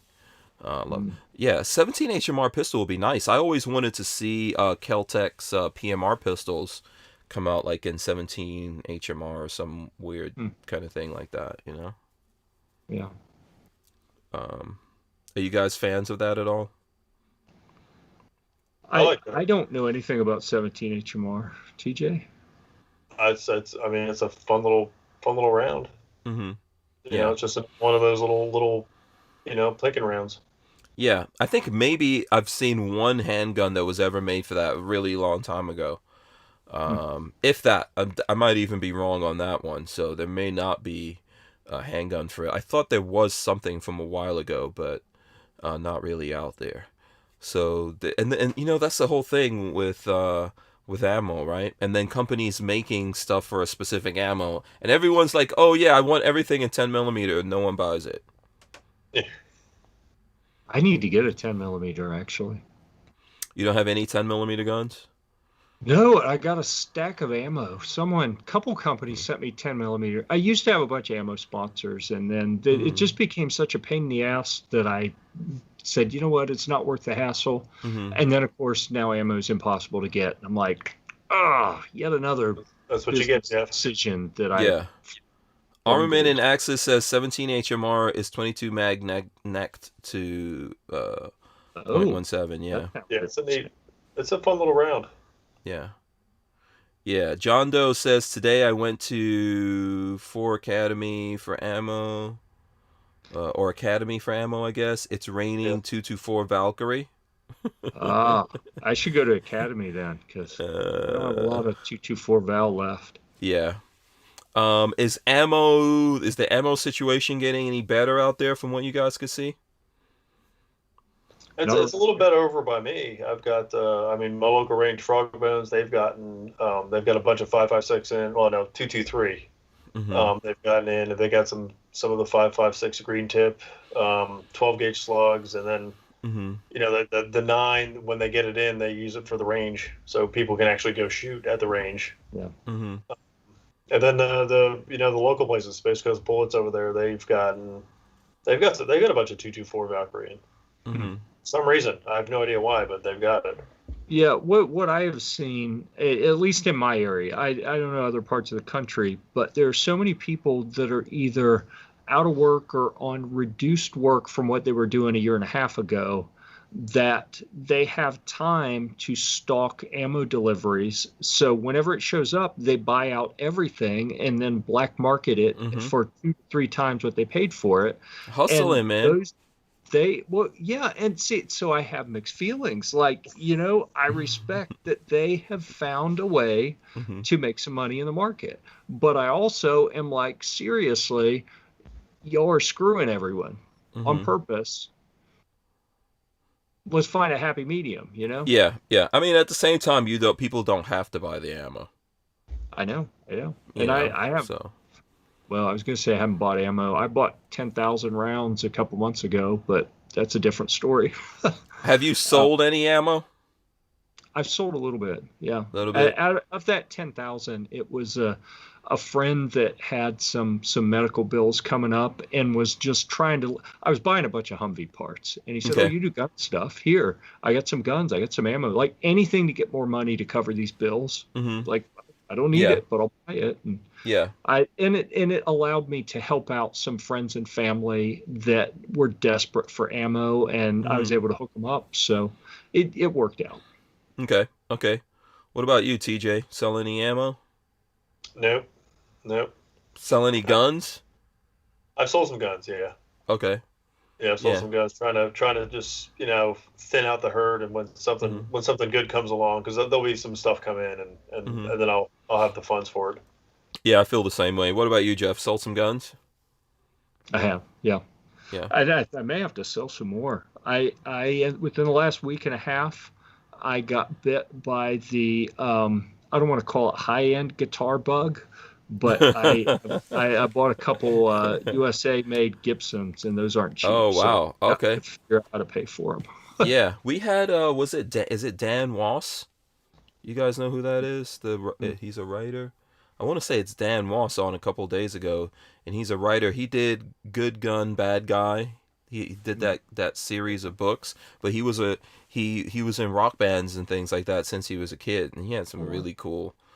He had some really cool guns. If you have time to check out that episode, you'll see that. Okay, so listen, it's 9:00. We got to wrap it up here. Here's what I'm going to do. I'm going to do this individually with you guys, and then we'll go into the overall gear report. Is there ways that people can get in touch with you, TJ, if they they like you but they don't like Jeff? Let's say scenario wise, Jeff looks too scary for them. Yeah, I mean, shoot me an email, tjpersichetti@gmail, and I'll answer anything. Okay, so Jeff, I'm happy to talk to people. Yeah, I think you're actually just TJ at gear-report, aren't you? TJ at gear-report, yeah. I think. Yeah. So, and then what about you? What about you, Jeff? If the people, do you even want to? Man with no windows. Yeah. I'm scary guy at gear-report.com. Is that really your thing? Come on now. Sure, why not? No, yeah, exactly. I have the server set up so anything that doesn't route specifically goes to me anyway. So okay. You could literally send me whatever at gear-report.com and it'll get to me. Okay, so what's the social medias for the people out there if they want to see, like, where can they find you guys? What's the big thing? The .com, I'm assuming, right? Yeah, gear-report, gear-report, whatever you want to call it, .com. That's so literally when we got started, I had a guy tell me, he was kind of established, and he told me I was an idiot for starting a website. You just need to be on YouTube. That's where all the money is. And then within 2 years, YouTube was bitch slapping everyone, and the money had dried up. And it's like, he didn't even know if he was going to be able to continue doing gun videos on there. Yeah, they went off. They went on from bitch slapping to dry humping right now. Yeah. They're dry humping with pepper and salt in the wound. I know. But that the tens of dollars that we make every month on YouTube are really helping keep the lights on. So that's important. Okay. But you are on YouTube. You are on YouTube. You're on Instagram, Facebook. We're primarily a long form written review site. So that's where, if you want entertainment, you're probably going to go elsewhere. I'm not that entertaining, We're more, if you want detailed information about something you're looking to purchase, come find it with us. And then we use video on various different platforms as a different means of spreading that. And then Instagram, Twitter, Parler. Yeah, we're back in Parler now. I should probably post some there. MeWe. We're all over the place. Yeah, TikTok. That's well, I haven't done that one yet. You put Jeff on dancing on TikTok? Yeah. I know. You do those stupid dances those chicks do on TikTok? You guys will go super viral. I mean, it's like Humvees for everyone. Yeah. I'm on. I got this. Yeah. Okay, listen, I'm going to wrap it up only because I do have to, I'm going to do a podcast with Trenchwork Chronicles right after this. I know he's waiting on me, so I am going to wrap this up. But you guys stay right there. We're not going out right now. I'm going to go to the end. I'm going to come back, and I'm going to get the final word from someone. So between the two of you got to figure out who it is. Big shout out to Harry's Holsters. Go check him out. There is a code. I think it's Hank Strange. If you go look at hankstrange.com, you'll find all those codes, or even here in the description of the video. So big thanks to them. I'm gonna run in the end right now. All right, guys. Thanks for watching. Make sure you smash those thumbs ups. Ring the bell so you can be notified every time we go live. We are going to rip the audio out of this and throw it up on iTunes and all your favorite places to get your audio podcasts. Big shout out to everyone around the world that listens to this, and all the good folks right here in America who listen to the podcast on a regular basis. We appreciate you guys. All right, so hit up. Who's hitting us here? Who is it? Okay, TJ, it's on you. It's on you. Words of wisdom. Make it good. It's Friday. Everybody's watching. Words of wisdom. I have no words of wisdom. I can tell you that. You got to hit us with something. Just give us something from your parents or something, man, to help us. Otherwise, the world's going to fall apart over the weekend, and it's all on you. You put me on the spot. I don't know. I have to think about something. What do you tell your kids all the time? Oh, geez. I can't say that. I don't think I can say that here. We'll get you get slapped with a freaking thing. What was Jeff just saying just now? I said buy more guns. Yeah, well. Buy more guns. There you go. Okay, I'll take it. Buy more guns. Okay. All right, thanks to Gear Report for hanging out with us. We'll see you guys next week. Have a great weekend, everyone. Stay safe. We're out. Peace.